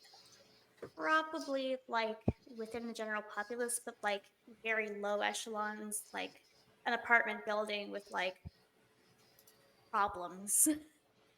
With problems. Yeah, probably have an incredibly shitty landlord. Um, and I would like to point out that all landlords are shitty. But this one particularly does seem to not always have all of your appliances going. It is probably a little, again, not on the res, but at least kind of close enough to it. But in a little seedier part of town, as you said, like a building with problems. So as you're in archery, what's really cool here in fantasy Vancouver and in real Vancouver, there are just indoor archery ranges where you can also do indoor throwing, like axe throwing, indoor spear throwing, and all of that. And we can say that this is part of your obligation, and this is part of helping reduce your stress roll. And I'm gonna look up exactly, because I know how it's done in Blades in the Dark, and I want to look up to be as particular as possible how we're going to reduce your stress here. Queerness. Who doesn't? Why don't? What? I was looking at the index, and I just queerness. I was like, you don't say. Page 57. Let's see what we can do for you here, because you are pretty stressed out. And if you fill up that stress, you do take trauma. So, let's see. Stress in the eclipse. The protagonists endure a great deal that are pushed. Hawk confirms when protagonists reach limits of stress, they risk falling. Rolling for the eclipse. When you reach or exceed your stress limit, we're not in the stress limit. So we're not there. We're not there. We're not there. Okay. It didn't tell me, and I don't want to look it up and hold us back. So, what we're going to do is you're going to fulfill your obligation. And what we're going to do, we're going to take your lowest roll out that has the least ticks in it, which is sun, moon, and stars. Whatever you have the least dice in, but it looks like you equally have one in each one. No, I have moon and stars and two in moon and two in sun. Oh, okay. So the way that this works with your defense rolls with sun, it doesn't go this way. It goes down on your character sheet. So if you look at sun in that first column going down, you have one with the same in moon. Yeah. Oh, I see. I'm sorry. Yes. So in the rows, see, those are your attributes, and this is, yeah, exactly. Okay, I get it. Yeah, we got you. So you have an equal. There could be different consequences to each one, but the way that this works, do you only have one stress? Yes. Okay, so here's the thing. I actually don't recommend you rolling stress at all to reduce it at all, because the way that this works, when you go to reduce your stress during downtime, you would roll one of those rolls, and you would subtract that number from your stress. However, if you recover more than what you have, so like if you rolled a 2, you essentially kind of there's a consequence to that. In like maybe you feel over obligated to do something, or that obligation has an effect on you, whereas like you only have 1, so you can like stand not to do that. So there are other things that you can do during your downtime. You can, for example, train your sun, moon, or stars. You can get an asset. You can assist somebody else in their downtime action. But it's kind of a free for all. In fact, let's like look at downtime real quick. Downtime actions result in effects, tracks, clocks. You can start a project, which you would add a clock. Like that project could be learning a new awesome move. It could be leveling up your playbook. Or that's well, there's lots of things. What would you like to do in your free downtime? Make sure my mic isn't muted. That's okay. It happens. I think Reina would like to see if she can learn how to like throw her tomahawks and have them come back at her, like magic. Ooh. So you want to create some sort of like a boomerang hawk. Cool. That is definitely a project that we can do. I think let's go to your clocks and go ahead and add a clock. And name it Boomerang Hawk or Tomarang. Name it Tomarang. And we will make this a 5-segment project clock. You can only go for 6 or 6. 4 or 6. Okay, we'll go with 6. We'll do 6. Okay. That is silly. We'll go with 6. Why don't they let us do odd numbers? I'm an odd number girly. Because math is hard. I was born in November on the 29th. I love an odd number. That sounds like a personal failing on your parents' part. And, your mom could have waited another day. Listen, I was conceived during Mardi Gras, okay? You know what? And I was conceived during Stampede, which is... I was also born... I don't want to do the math. I was also born at the day after American Thanksgiving, so essentially all of the turkey took the room and just pushed me down. I have no words. So, I have no words for my mom ate too much for Thanksgiving. So anyway, TMI about my birthing life. My birth. So what you're gonna go ahead and do is you're gonna roll a skill, or an action, to practice this. And it's gonna be whatever. It's a fortune roll, so there's not gonna be like consequences or anything to it. But let's what would you like to roll to assist in your project into your Tamarang ability? I honestly don't know. I feel like maybe analyze to be like, or it could also be flow, but that's not quite right. I feel maybe analyze. Yeah, so, and you have a pip in analyze. So go ahead and do an analyze roll, and this is a fortune roll, so there's going to be 0 effect and whatnot. Is it risky, control, desperate, or fortune? Oh, it's fortune. There we go. Fortune. Okay. With a 0 effect, yeah.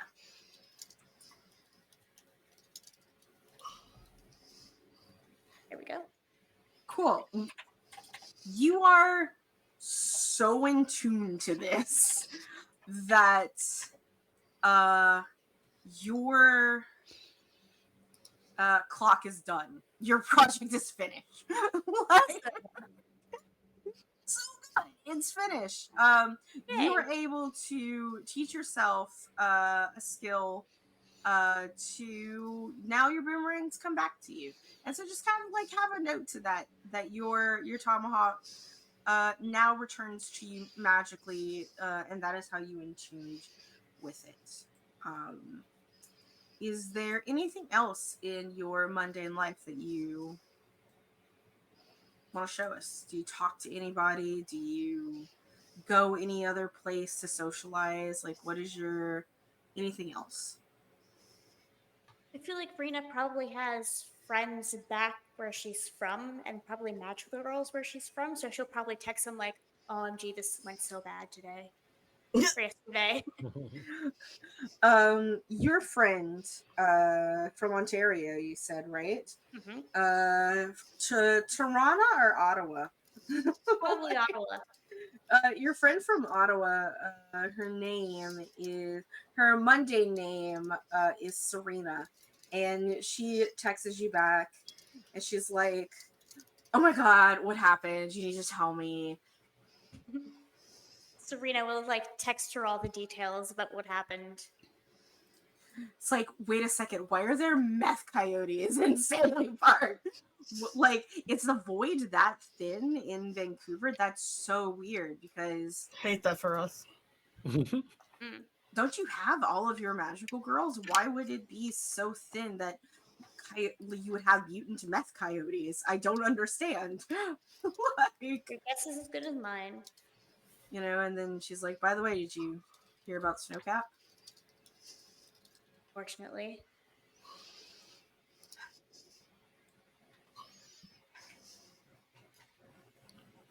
I hope they could figure out the mentors who did this soon.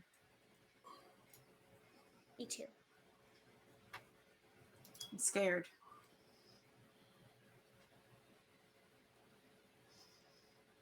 And Rena just replies with a little emoji that's going like this. I can't see because I'm not looking at the cameras. I'm looking at roll 20. It's just flexing. It's Oh, just a flexing. Yeah. Be strong, girl. Be strong. Mm-hmm.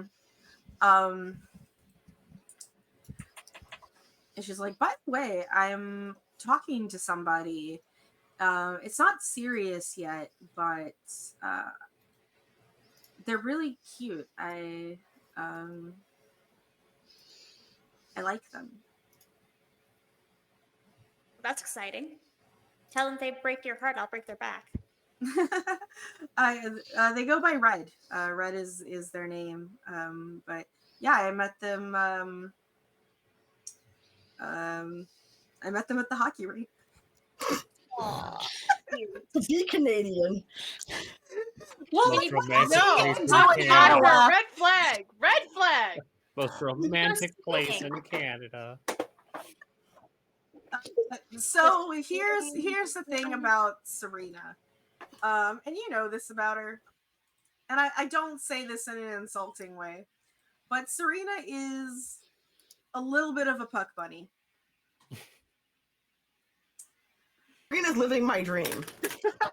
Real life dream, not Sophia's dream. My real life dream. You know, and for those of you who don't know what a puck bunny is, it's a girl that goes to hockey games to pick up hockey players. I'm not joking. I know you're not. It's a whole thing. It's a whole thing. It's a whole thing. Yeah. Yeah.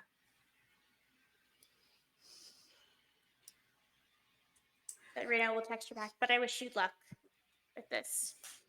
Be safe.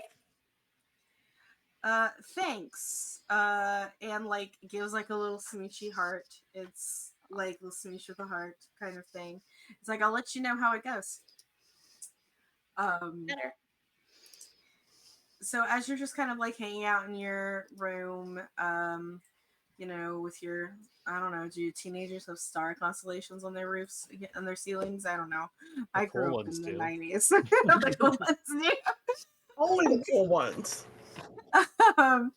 The camera fades and goes to our next magical girl in her mundane life, and I think that is going to be Perry. Perry, what does your mundane life look like? Do you need to reduce stress? Like, Did you say Carrie or Perry? Perry, that's your name, right? Yes, just making sure. Yeah. Yeah. I think Perry is. I think what she would normally do to reduce stress is quite honestly just go to like her local judo club and just like throw hands with like a training bag or something. But I Mhm. think given what's happened the past couple of days, like August is kind of like picking up, so she's probably working at her parents' bakery, and normally she's doing inventory, but her muscles are kind of sore after being dragged by a couple of coyotes. So, Mhm. much to her chagrin, she is on cash today and she's nervous about interfacing with customers all day. And you know what? These and because you're so nervous about customers, and you got to put on that customer service. It is um, the midday lunch sort of thing, and you have this guy walk in, and he's just sort of like holding his. He's got a not like a selfie stick because he's not recording himself, but he definitely has like a phone on like a little handheld tripod, essentially, and Bongo is Pod? yeah, I don't know what the kids use these days. I'm not cool. I just hold my phone like this when I want to record, but I'm not constantly recording. He's a vlogger, right? But he is clearly live on his app of choice as he enters into your parents' bakery as you're working sort of thing, and he's like, and he goes, thanks for the cowboy hat. And he does a little finger heart. Wait, it's like this. He's like, thanks guys. And barely like paying attention to you, even though he's like at the counter. And he's like, so what should I get? Like 500 bits for, an eclair, 600 for a donut. And like, and here's the thing, what kind of bakery is this? Are there even eclairs there? Um, this is definitely very much like your stock standard like Chinese run bakery. So it's got like pineapple buns, it's got like the like melon pounds, it's got red bean buns, custard, barbecue pork, stuff like that. Mm-hmm. So no eclairs. Sadly, no. But he goes to order one anyway. I hate this man. I hate this man. No. He's like, one eclair, please. It's like, thanks. And he doesn't even look at you. Like, I think I think Paris was kind of like in shock and just realizing like, oh, is this like a bit? Maybe if I just go with the bit, like this will be fine. And she'll just kind of go like, oh yeah, Eclair, sure, haha, and then just like type in like custard bun in like the cache and just be like, you can grab one of our very round eclairs from that display over there and just point at like the rack near the window. he kind of like stops and he goes, why do I have to grab it? That's how bakeries work. There's a tray and there's like little tongs and you grab the bun and then we bring up the bun for you and I mean, I'm sure your vloggers would love to see a tour of our bakery and go on a fun little get a bun with me. Can you roll something for me? Yeah. It's a fortune roll, so there's no like physical consequences or stress to all of this, but I need a roll here. Do I just roll a d6? Oh, well, you can roll a skill actually. That that kind of goes with what this is. I almost feel like Express is a really good one in this. Like you're like, hey, we're really yay, or even Empathize would not be terrible, but it's but or because you don't really have an eclair, I would even say Conceal.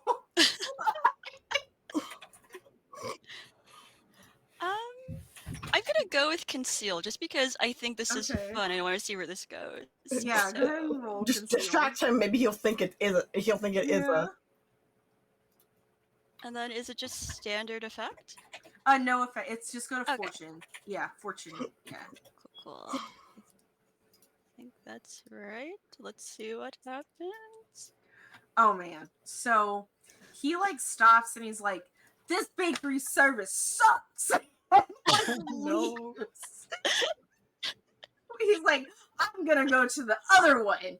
It's like, can you believe they make you serve yourselves? What kind of business practice is Didn't that? he already pay?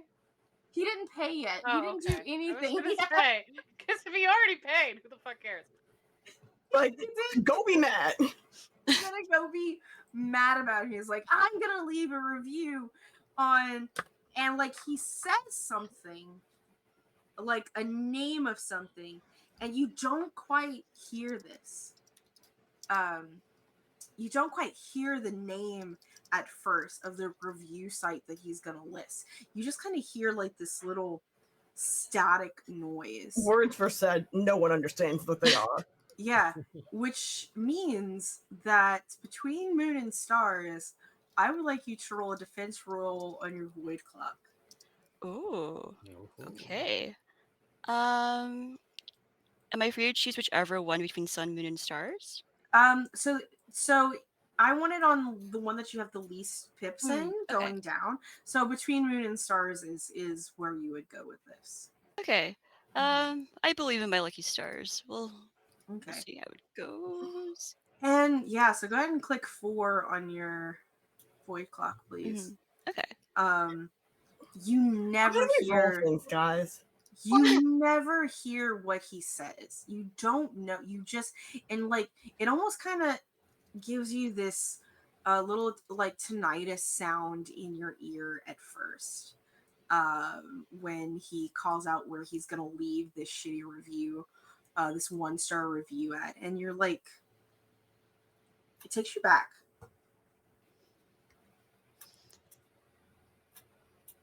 I think Perry's aware that something is happening, but I think she was just so shaken by the encounter that her logical response is just kind of like shake her head a little bit and then screaming to her mother in Mandarin, "Mom, can we have a policy that bans vloggers from the bakery?" And with that, I'm gonna have you roll another roll so we can reduce your stress here. And again, it would be between Moon and Star. Well, actually, yeah, it would be between like your lowest pip, so you can do Moon or Stars for this. Yep, I'll do Moon. I'll spice it up a little bit. Oh, okay. Oh my okay. god, you clear all of your stress. I'm glad you didn't over obligate yourself because I think you Woo! have 5, right? 1, 2, 3, 4, 5. Yeah. So your stress is cleared. Like that interaction fulfilled your obligation to no end. Like, you were like, you know what? If I can handle that guy, I can handle anything. kind of moment. Um, it is not an issue. Oh, we just got rated. Thank you, Robin Redunk, for the raid. We're just being some magical girls in Fantasy Vancouver after fighting meth coyotes, mutant meth coyotes, very specifically. Going through the downtime section of this game. And as you're like yelling at your mom in Mandarin about vloggers, and you know, your mom is a little apprehensive, the camera sort of pans out of your store to fly across the city of the greater Vancouver area to our next our next girl, which is Rosie, I believe is your Yeah. Rosie Jones. Rosie's obligation is she has a shitty office job. So normally everybody would see her in the fishnets or an oversized hoodie, but now she's in a button up with a half-ass done little tie. Her hair looks washed and clean, and she just looks dead to the entire world. And she probably has like the headset and is just a call center person taking complaints from old people who don't understand how to work their phone or their computer. And she's just, have you tried turning it off and on again, sir? I'm sorry, where's the on button? It's usually the one with the power shape at the front. The power shape. I don't see anything that says power, young lady. Are you sure? But if I turn off my my phone. How will you help me with my tablet? Don't turn your phone off, sir. I need you to turn But the you just told me to try to turn it off. Is my phone and my tablet, they're linked together by the cloud? Wouldn't both of them go off?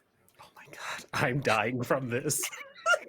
As somebody who has worked in electronics sales, this is very This is extremely accurate. legit. Sir, the tablet is not actually connected to your phone, and the cloud is a myth orchestrated by Elon Musk to steal your coins from the bits, okay?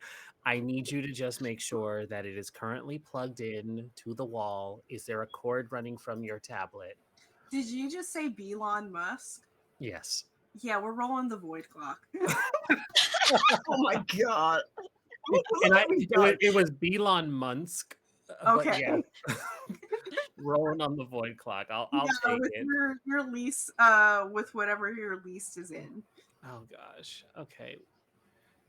I don't think I've ever done a void clock roll on here. Where am I doing this? It is, so this is kind of like a little thing that we added for this particular adventure, right? Okay. And we added the void clock to your I have my clock. Yep. So this is going to be just like any level of like defense roll. So it works like stress. Okay. But we're going to choose your whatever has the less pips, either your sun, moon, or stars. And it looks like your moon has the less with It's 0. got nothing in it. Yep. So you're going to roll at a disadvantage and take the least. Okay. Or at this point, you're actually going to take the most. Well, I just clicked the moon for it. Yeah. Okay. Okay, so that is a 5. And I'm in danger. you are in danger, but that's not right. There's no one named Elon Musk. It's Elon Musk. Like that's what it is. I don't love this. It's That's fine. what it is. This is what it is. Why did you say Elon Musk? It's Elon Musk. And all around you, you're hearing, but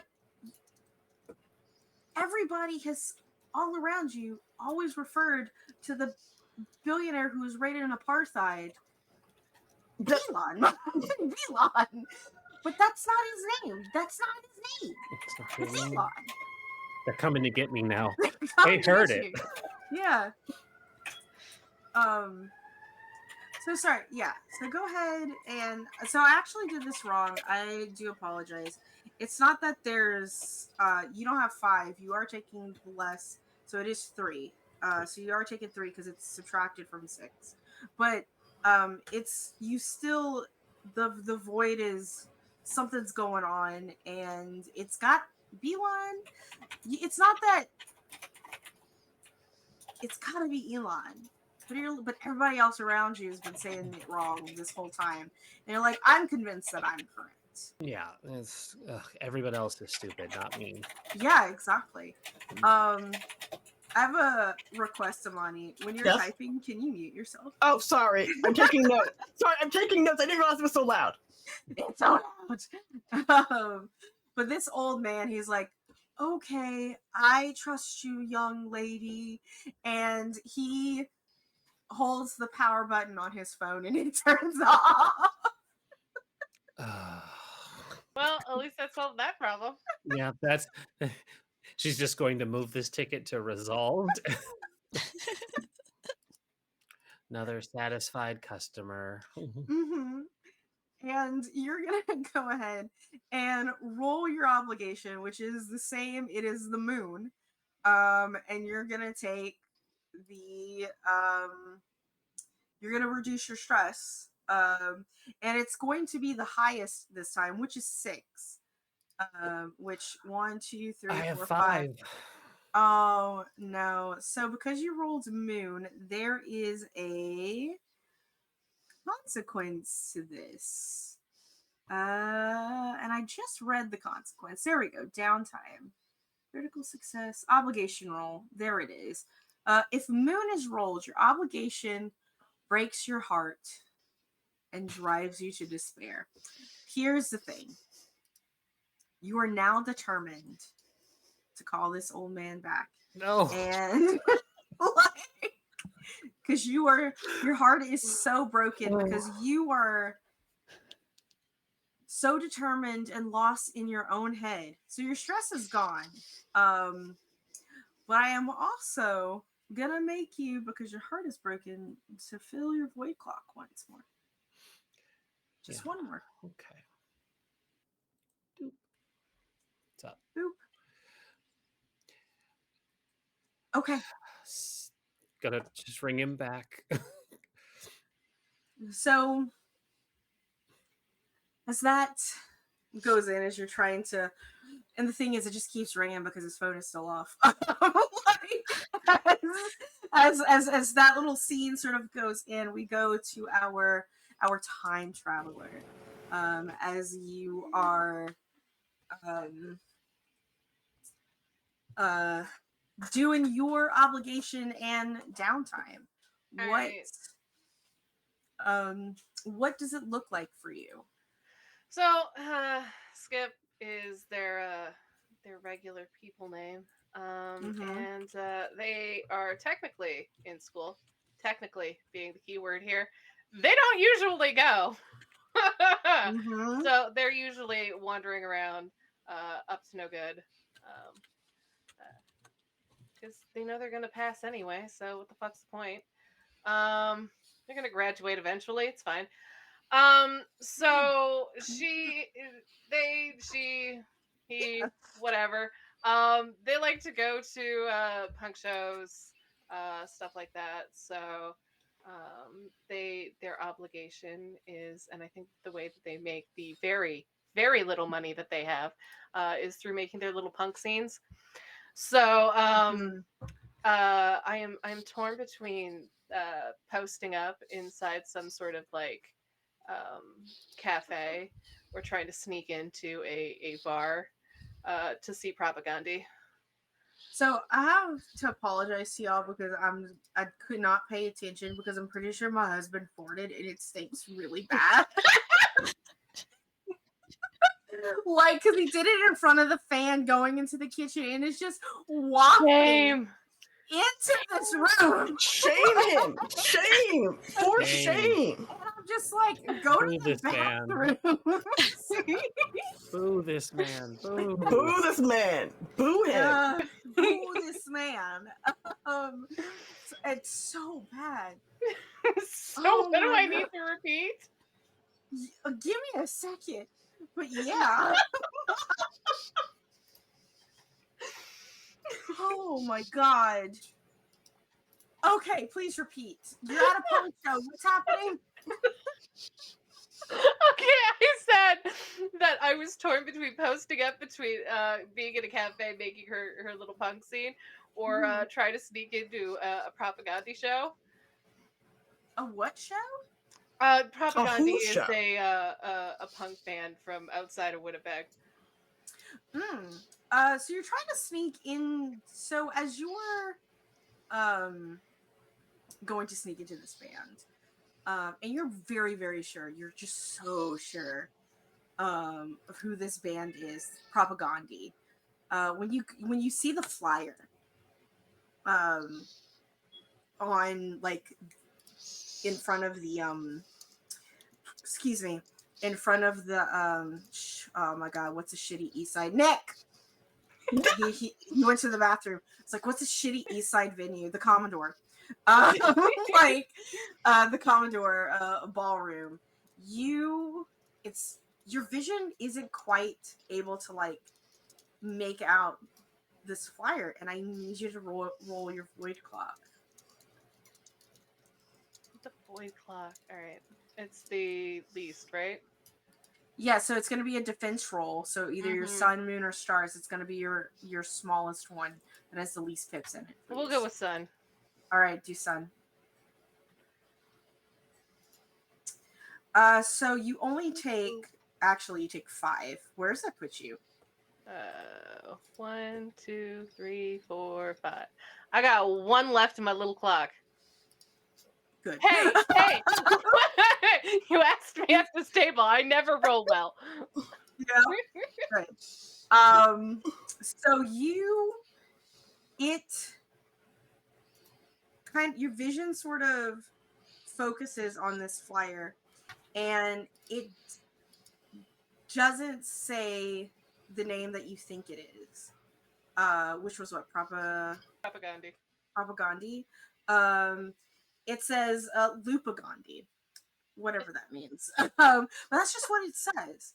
And the color scheme is different from what you recall of like what you would normally see, but it's a band and you like it and it's great. And it's like, man, I must have been too close to the meth bath bombs last night. That's why I was feeling really bad. And you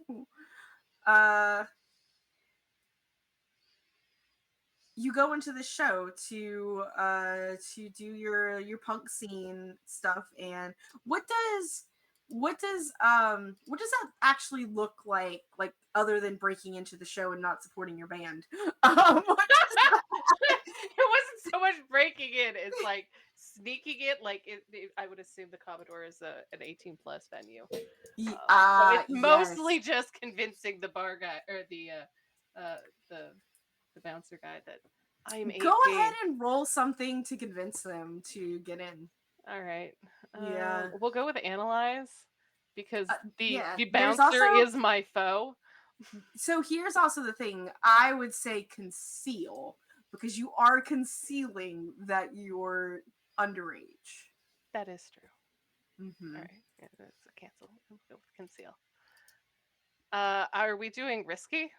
It's just it's called a fortune roll. So look, Okay, go down fortune to roll? fortune. Yeah. Kitty cat. Meow meow. What do you? No, stop that. I got it too.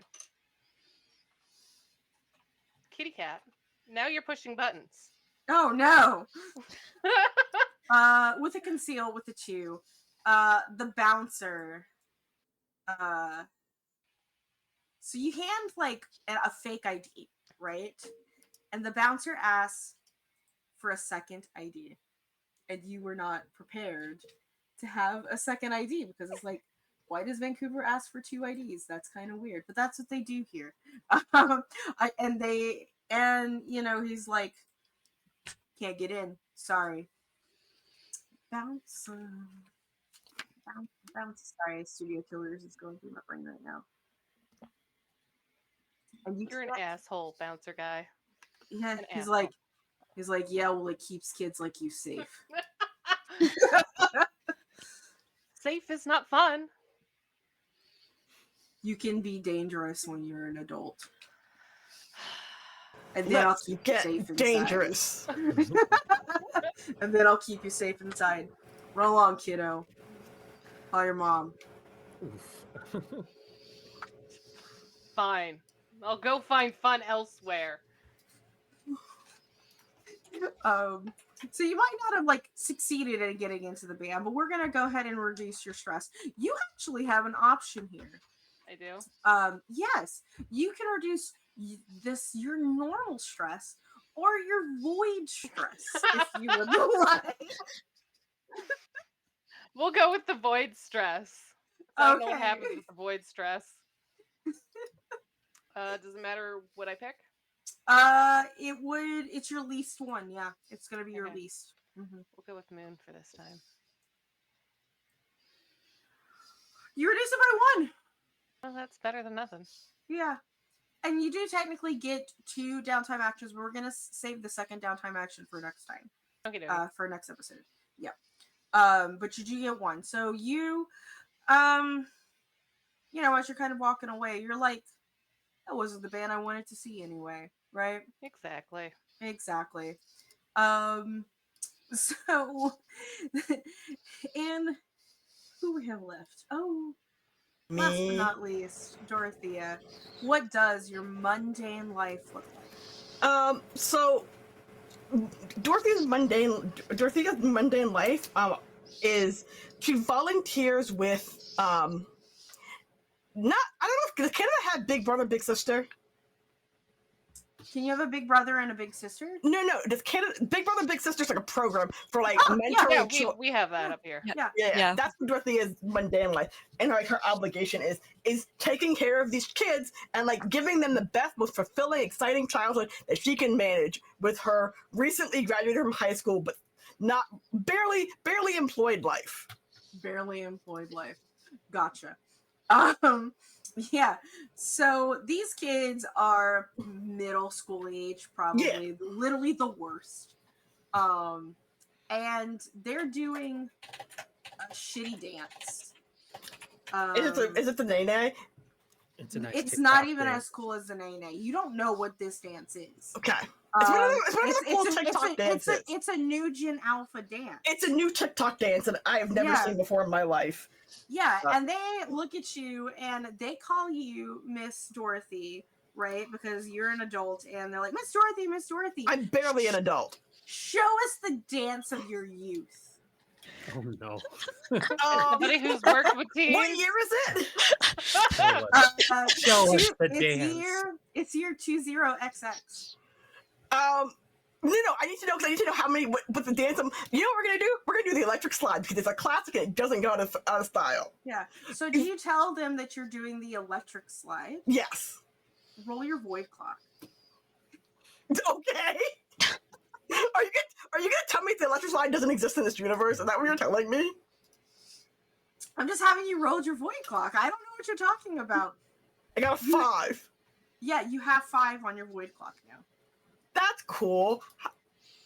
I don't 1, 2, 3, 4, 5. That's fine, whatever. But the electric slide is a real thing. It just kind of takes you're like, first of all, you think it's called the electric glide, but you're like, no, it's the it's the electric slide. And roll me something. What do you roll to execute the electric slide? Express? I love it. I'm trying to teach someone a very important life skill for like in the event of an emergency and you're at a party and you don't know what to do. Break off the electric slide. Yeah, it's great. Go ahead, roll your express. It is the default. Is it what kind of roll is this position? It's a fortune roll. Oh, thank you. I knew that. Standard effect. Yeah, or no effect really. Yeah. I've taught these children.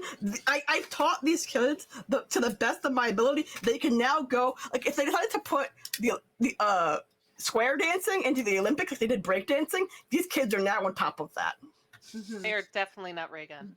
Yeah, they're having. Who, to be fair, So, Reagan's defense. As because it's technically a disadvantage, you did roll a 4, not a 6, right? Oh, okay. I know. Zero. It said, 0 dice. Take the lower, but you were able to show them with a moderately skill level the electric slide. You miss a couple of steps, and they're like, the thing is that we're not being fair to Ray Gun. Oh my god. Sorry, Olympics joke. As they sort of like try to imitate you, and then they realize that this is a line dance. Yes. And they're like, are line dances like cool? Hip? And the thing that the youth are doing? You call them the youth? I call them the youth. I call them the youth. They're like, my mom does line dancing. And your mom does lines all right, kid. I'm not here. Leave my children alone. Somebody fucking clip that. I am required somebody out there in the ether, in the void, to clip that. Somebody clip it. Will not apologize. And they're like, can you show us a better dance that's not a line dance like the old people? I don't know any non-line dances. I try to do the Macarena. Roll your void clock. You know, okay. That's my lowest one, right? Uh-huh. Okay, let's do that again.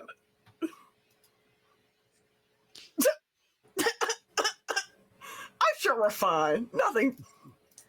This is fine.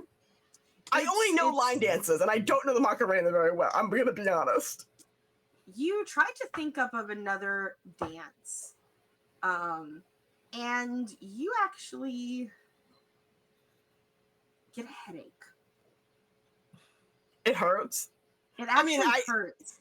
Yeah, like just kind of like in your temple, right? Sharp stabbing pain. Yeah, just it hurts, and you actually don't feel very well. I'm gonna go take a seat. Dorothea's gonna go take a seat. Like, yeah, I need a moment because, like, first off, they insult the line dances, and now now I've forgotten how to do the Macarena. Mm-hmm. This is fine. Are the kids still making fun of me? No, they're not making fun of you. Some of them are attempting to do the electric slide. One of your peers goes and like checks up on you and is like, "Hey, Dorothea, you okay? You're not looking too hot." They're gonna like play it off, like, don't worry about it. It's just a little migraine. I pulled something when Macarenaing. The what? I pulled something when I was Macarenaing. Doing the Macarena. The what? The Macarena? What are you talking about?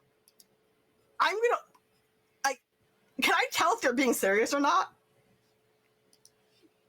Yeah, make a roll. And perceive? I would like to perceive this That is a perceive, yeah. Please explain to me why you keep saying fortune roll? Yeah. Okay. Come on. My computer really hates Roll20. A 4. There, it's a success. Okay. I'm so confused. They don't know what you're talking about, but maybe just because they're uncultured. I mean, yes, I agree. This uncultured Canadian bacon. Yeah, exactly. That's exactly what's happening. This uncultured Canadian bacon, which is just called, by the way, I would like to point out Canadian bacon is just called back bacon. To be fair, I was going to say uncultured Canadian swine, but then I realized, no, this is Canadian bacon. Yeah, it's just called back bacon here, and it's delicious. You uncultured Canadian swine. Do you not know the Macarena, the greatest dance of the 90s? The cultural phenom? Like, I'm sorry. We were just... My head hurts even more. Even more. And then you get a text message on your phone. I checked my phone. It is from your significant other. Oh, nice. What do they want?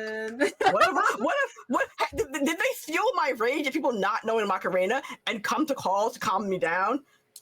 And, it's just a little, some cute emojis, and it's like, hey, we should be, back tonight. Oh, yay. Oh, yay. Yeah, should be back in the town tonight. Yay. Want to meet up? Sure. Your place or mine? I live with my parents still, I think. Mm-hmm. So theirs. It's like, all right, I'll leave the door unlocked. I have a surprise. Yeah. Wait a second. Is this surprise meth coyotes? There's like an LMAO like rolling, and then like he's like, and they're like, I did hear about the mutant meth coyotes. Is your foot doing okay? My foot has seen the inside of a meth coyote's mouth. No, it is not doing okay. It's better. Did you get a rabies shot? I have not gotten a rabies shot. We should probably look into that.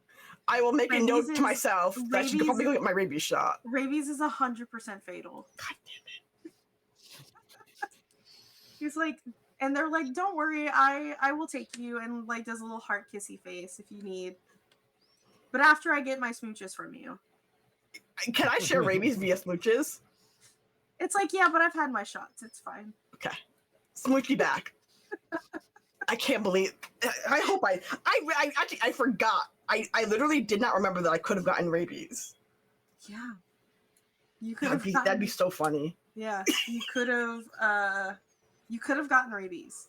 Okay. And sort of like towards the end of all of this, y'all all get a message from Clover, your mentor. And she sends out a message and is like, is everyone up for a team check-in? See, And this is to all of you. Like right after we finished doing whatever it was we were doing. Yeah. It's Okay, kind of like yeah. I have nothing better to do. I didn't even get into the Yeah. bar I wanted to get into. So Mhm. I can check in. I'm on break.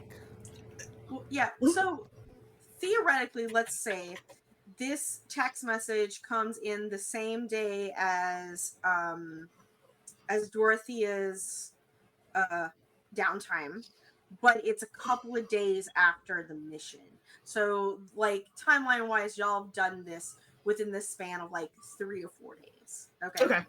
Yeah. So this is like the fourth day. And yeah, Clover is sitting on. She goes, sushi or Ethiopian? Ethiopian. How is this even a question? Sushi? Oh. I'll eat anything. I'm down for whatever. I am down for protein of any type. Well, Ethiopian not only has protein, it does have vegetarian protein, and tartar. So I'm the best tartar I've ever had is from an Ethiopian place. So she sends in big bold letters from Rena. It says vegetarian. That's what we call people who can't hunt. Yeah, also true. Also true.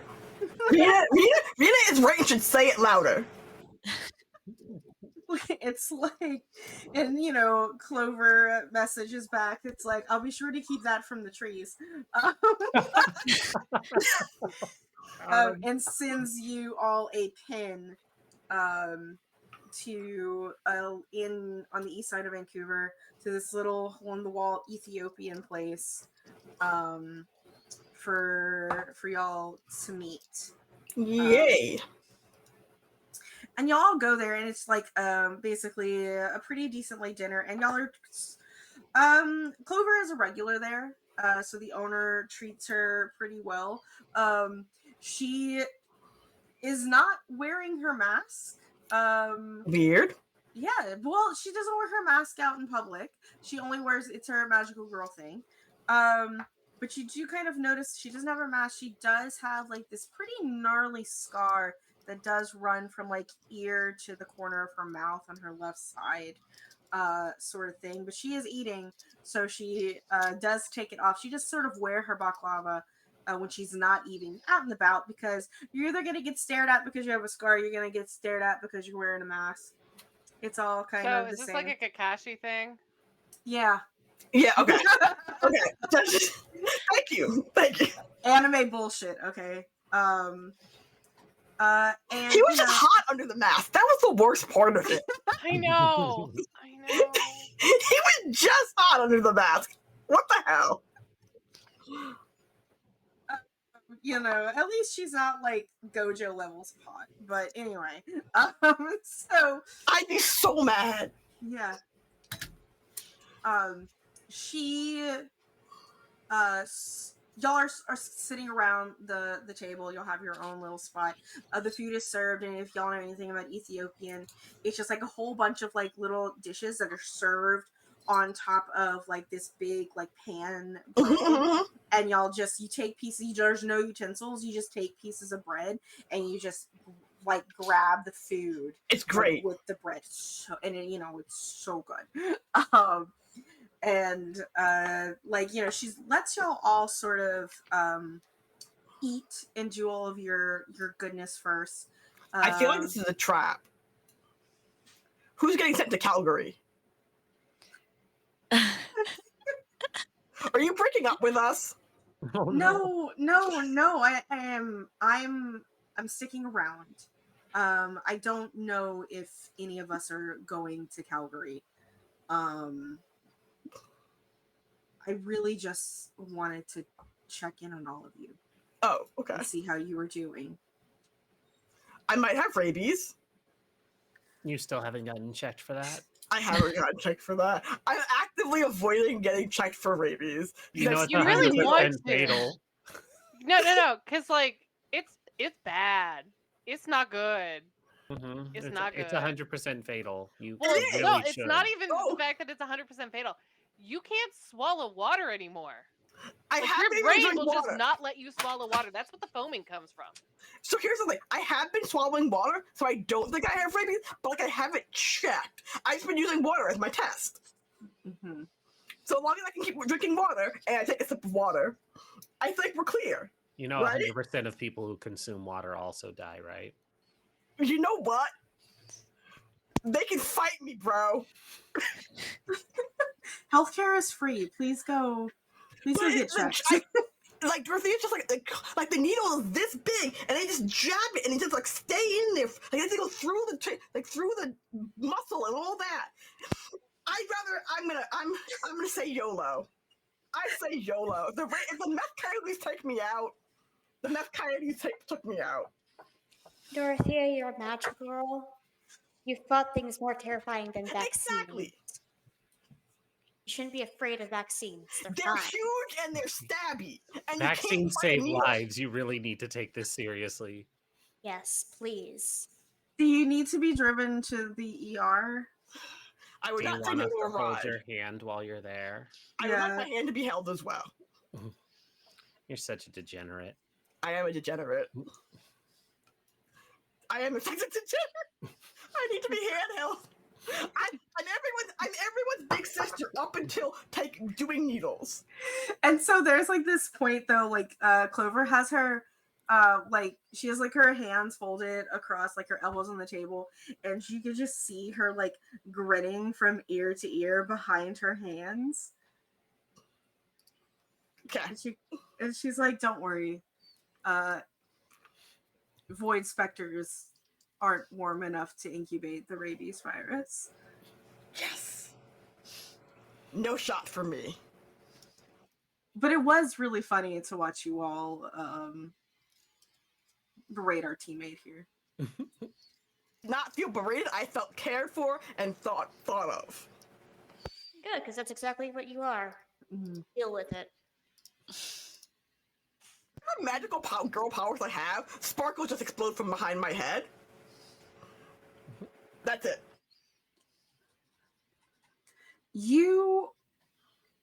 And she's sort of like rubbing the inside of her palm like this. She goes, but I do need to tell y'all I'm not going to Calgary. Okay. But I will be on the island for the next month. Because my cohort in Victoria is actually the one that is going to Calgary. And they're going to need somebody of experience. And I am, at the wonderful age of 32, the oldest of magical girls in British Columbia, and thus the most experience. And if you could imagine people having more trouble than the lot of you, it is those poor girls down in Victoria. If you think meth coyotes are bad, think about super swamp mooses. I'm terrified for them. Good luck. Yeah. Super swamp what? Moose. Oh. Mises. Yeah. Moose. A moose. But don't worry, it's only for a month. I'm just training up the second in command there. I will be going back with Tian. They should be back pretty soon. Tonight even, the boys. And in my steed, Arashi will be your navigator. He who is just as equipped for the job as I am. So I'll make some off-colored joke about Arashi's equipment. there's Not out loud, but like, No, I was thinking it, but I held it back. Dorothea will definitely say it out loud, but like in real life, I don't know what the joke is, but just know that it was funny and inappropriate for the current tone of conversation. Rosie gives the high five though, regardless. High five. has that whole like I'm surrounded by idiots vibe to her. She's just like, oh. Listen, when the opportunity presents itself, who am I to not pass it up? Right. And she she arches like an eyebrow at you, almost a little bit suspiciously, but then turn to the rest of you, which is why dinner is on me, because I will not be seeing you for the month. Free food. But I'm sure you can manage. Try not to drive your male peer into insanity. I actually need his equipment working for when I get back. I bet you do. Both. We will make sure that he's physically and mentally fit and prepared for you when you come back. Mm-hmm. We will return to him. We will return him as in the same condition as he was given to us. Of course. Pinky swear. If not better. Mentally better. Physically, I don't know. Real quick, what is the ages out of all of y'all? Because I know you have one 17-year-old, one 19, so 19.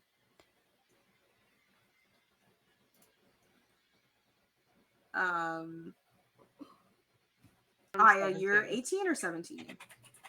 I'm gonna go with probably like 18, but just turned 18. Mm-hmm. And Perry, how old are you again? 17. 17.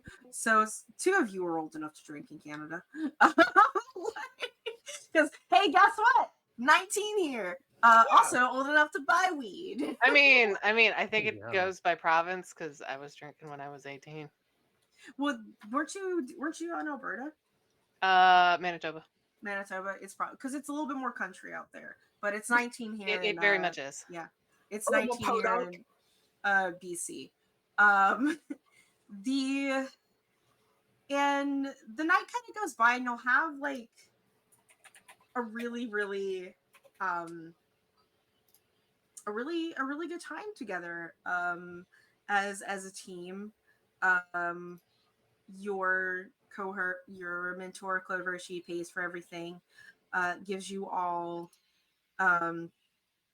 little hugs, those who like hugs before off, make sure that you get on the bus safely and all of that stuff, right?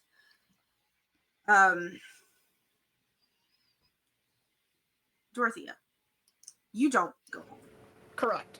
I have plans with a certain somebody. A certain somebody that you've kind of kept on the down low. It's new and shiny. It's new and shiny, and maybe even a little taboo. Like it's very exciting, right? Yes. And their apartment is in a high rise on one of the in downtown. It has phenomenal views of both like the mountains, like when you go, like you can see if the sun is still up, and the sun is setting around 9 o'clock in August, but you can even see like on Grouse across the water onto the North Shore where the mountains are, and on Seymour you see like the lights down the ski slopes that don't quite have snow on them, but they still have the lights sort of like on the mountains, and you can even see the lions back there where your hideout is. Nestled away. Yeah, sort of thing. You are let in to into the building, and you take the elevator up. In fact, you probably have a key. You have a fob, like you have a key. Yeah. And you get inside to a dark penthouse. Am I early? I like check my. I think I probably am early because I didn't go to the hospital, so I didn't need my shot. You didn't need your shot. So the timing's a little off. Yeah. Whoops. I turned on every light. Thank you for the raid, lore mistress. The curtains, however, are wide open. Okay. Beautiful view. And you see this beautiful view, and you sort of like go over to it and look out, and the sun is setting. And you see their reflection first as they come, and they just wrap their strong arms, warm and comforting, around your shoulders. Yeah, I do the lean back thing. And there's this purr in your ear of, it's a little strange because it's almost a little sad. And there's like this slight walking, like rocking back and forth Yeah. kind of thing. Just, you know, it's The thing that people do where they're like hugging each other from behind. Yeah. And you kind of start walking in tandem.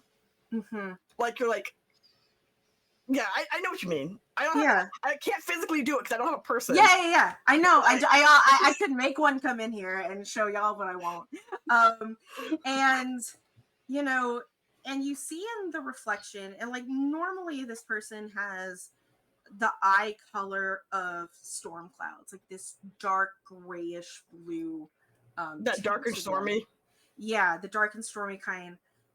When their eyes open in the reflection, you see this bright amber. I am not pleased. Back at you. And he's like, and it's tight, they're tight. It just grips you a little bit harder. I wiggle, but like in an uncomfortable way.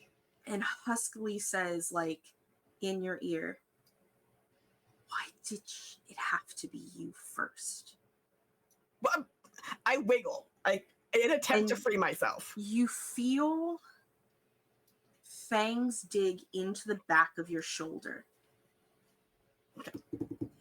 I would say I thought Vantasy stands for vampire, and this is how okay, that's cool. And you try to just, and there's a little bit of blood, but it's not your blood that's being removed from you.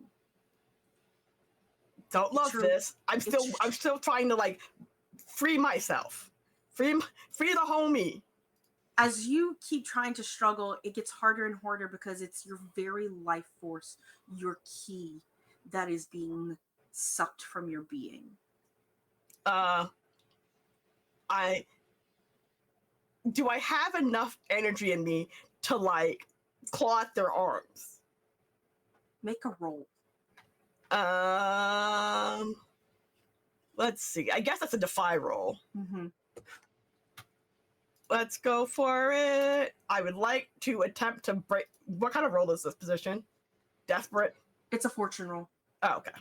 Mm-hmm. I'd like to free myself from the grips of the throes, the agony of defeat. The heartbreak.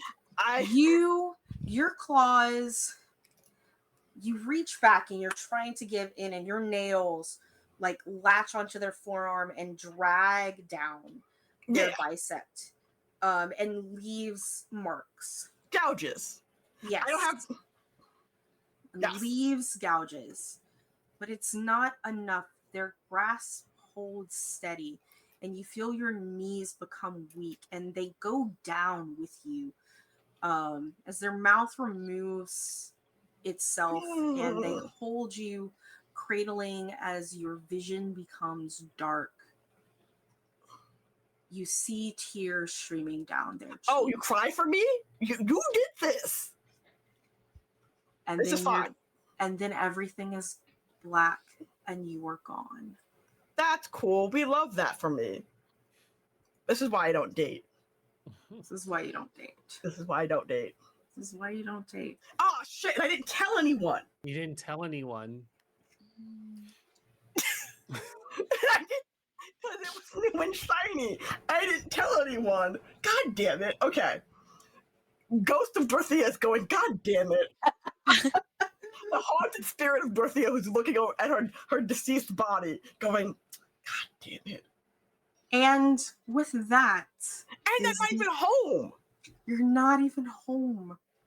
Is the end of episode 1 of Vantasy by Moonlight. I feel like I made all the wrong choices. If only you had gone get your baby shot. I don't. If I had someone come with me. Did you just give the killer rabies? Did I give the... Actually, that's an important question. Hmm. Do they now have rabies? They did tell you they got their shots, didn't they? Oh, fuck, they did!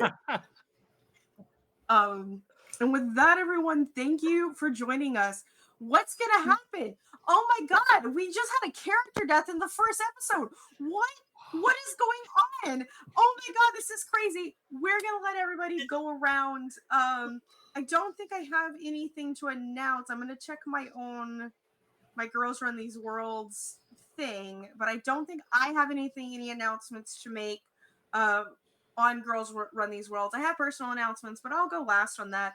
We'll go in the opposite direction that we started when we introduced ourselves and telling us who are you, where can we find you, what you doing, all that kind of stuff. So Aya, if you would like to go first. What if I don't like to go first? You don't have to. You don't I'll go want to. I can go first, even though we're supposed to go backwards. Whoever is ready to go first, please go. So, Sarah, if you want to go, Okay, go ahead. I can Yeah, go first. we'll do that. I mostly just exist here. I'm on the internet. I think there's a little link for me somewhere, but yeah, I'm about. I don't really do much, but I am about. Sid. Hi, I am, have been, and shall continue to be Sid. I am a small-time AP player, big-time fan of TTRPGs in general. You can follow me on Matcha Iato. It's matcha and then Iato like macchiato. Things are complicated. I love spelling. But I'm on Blue Sky, and I'm hoping to announce a really fun AP thing coming up in September. So keep an eye out for that announcement. And thank you for watching our magical girl shenanigans. I hope you guys had fun. Rendis.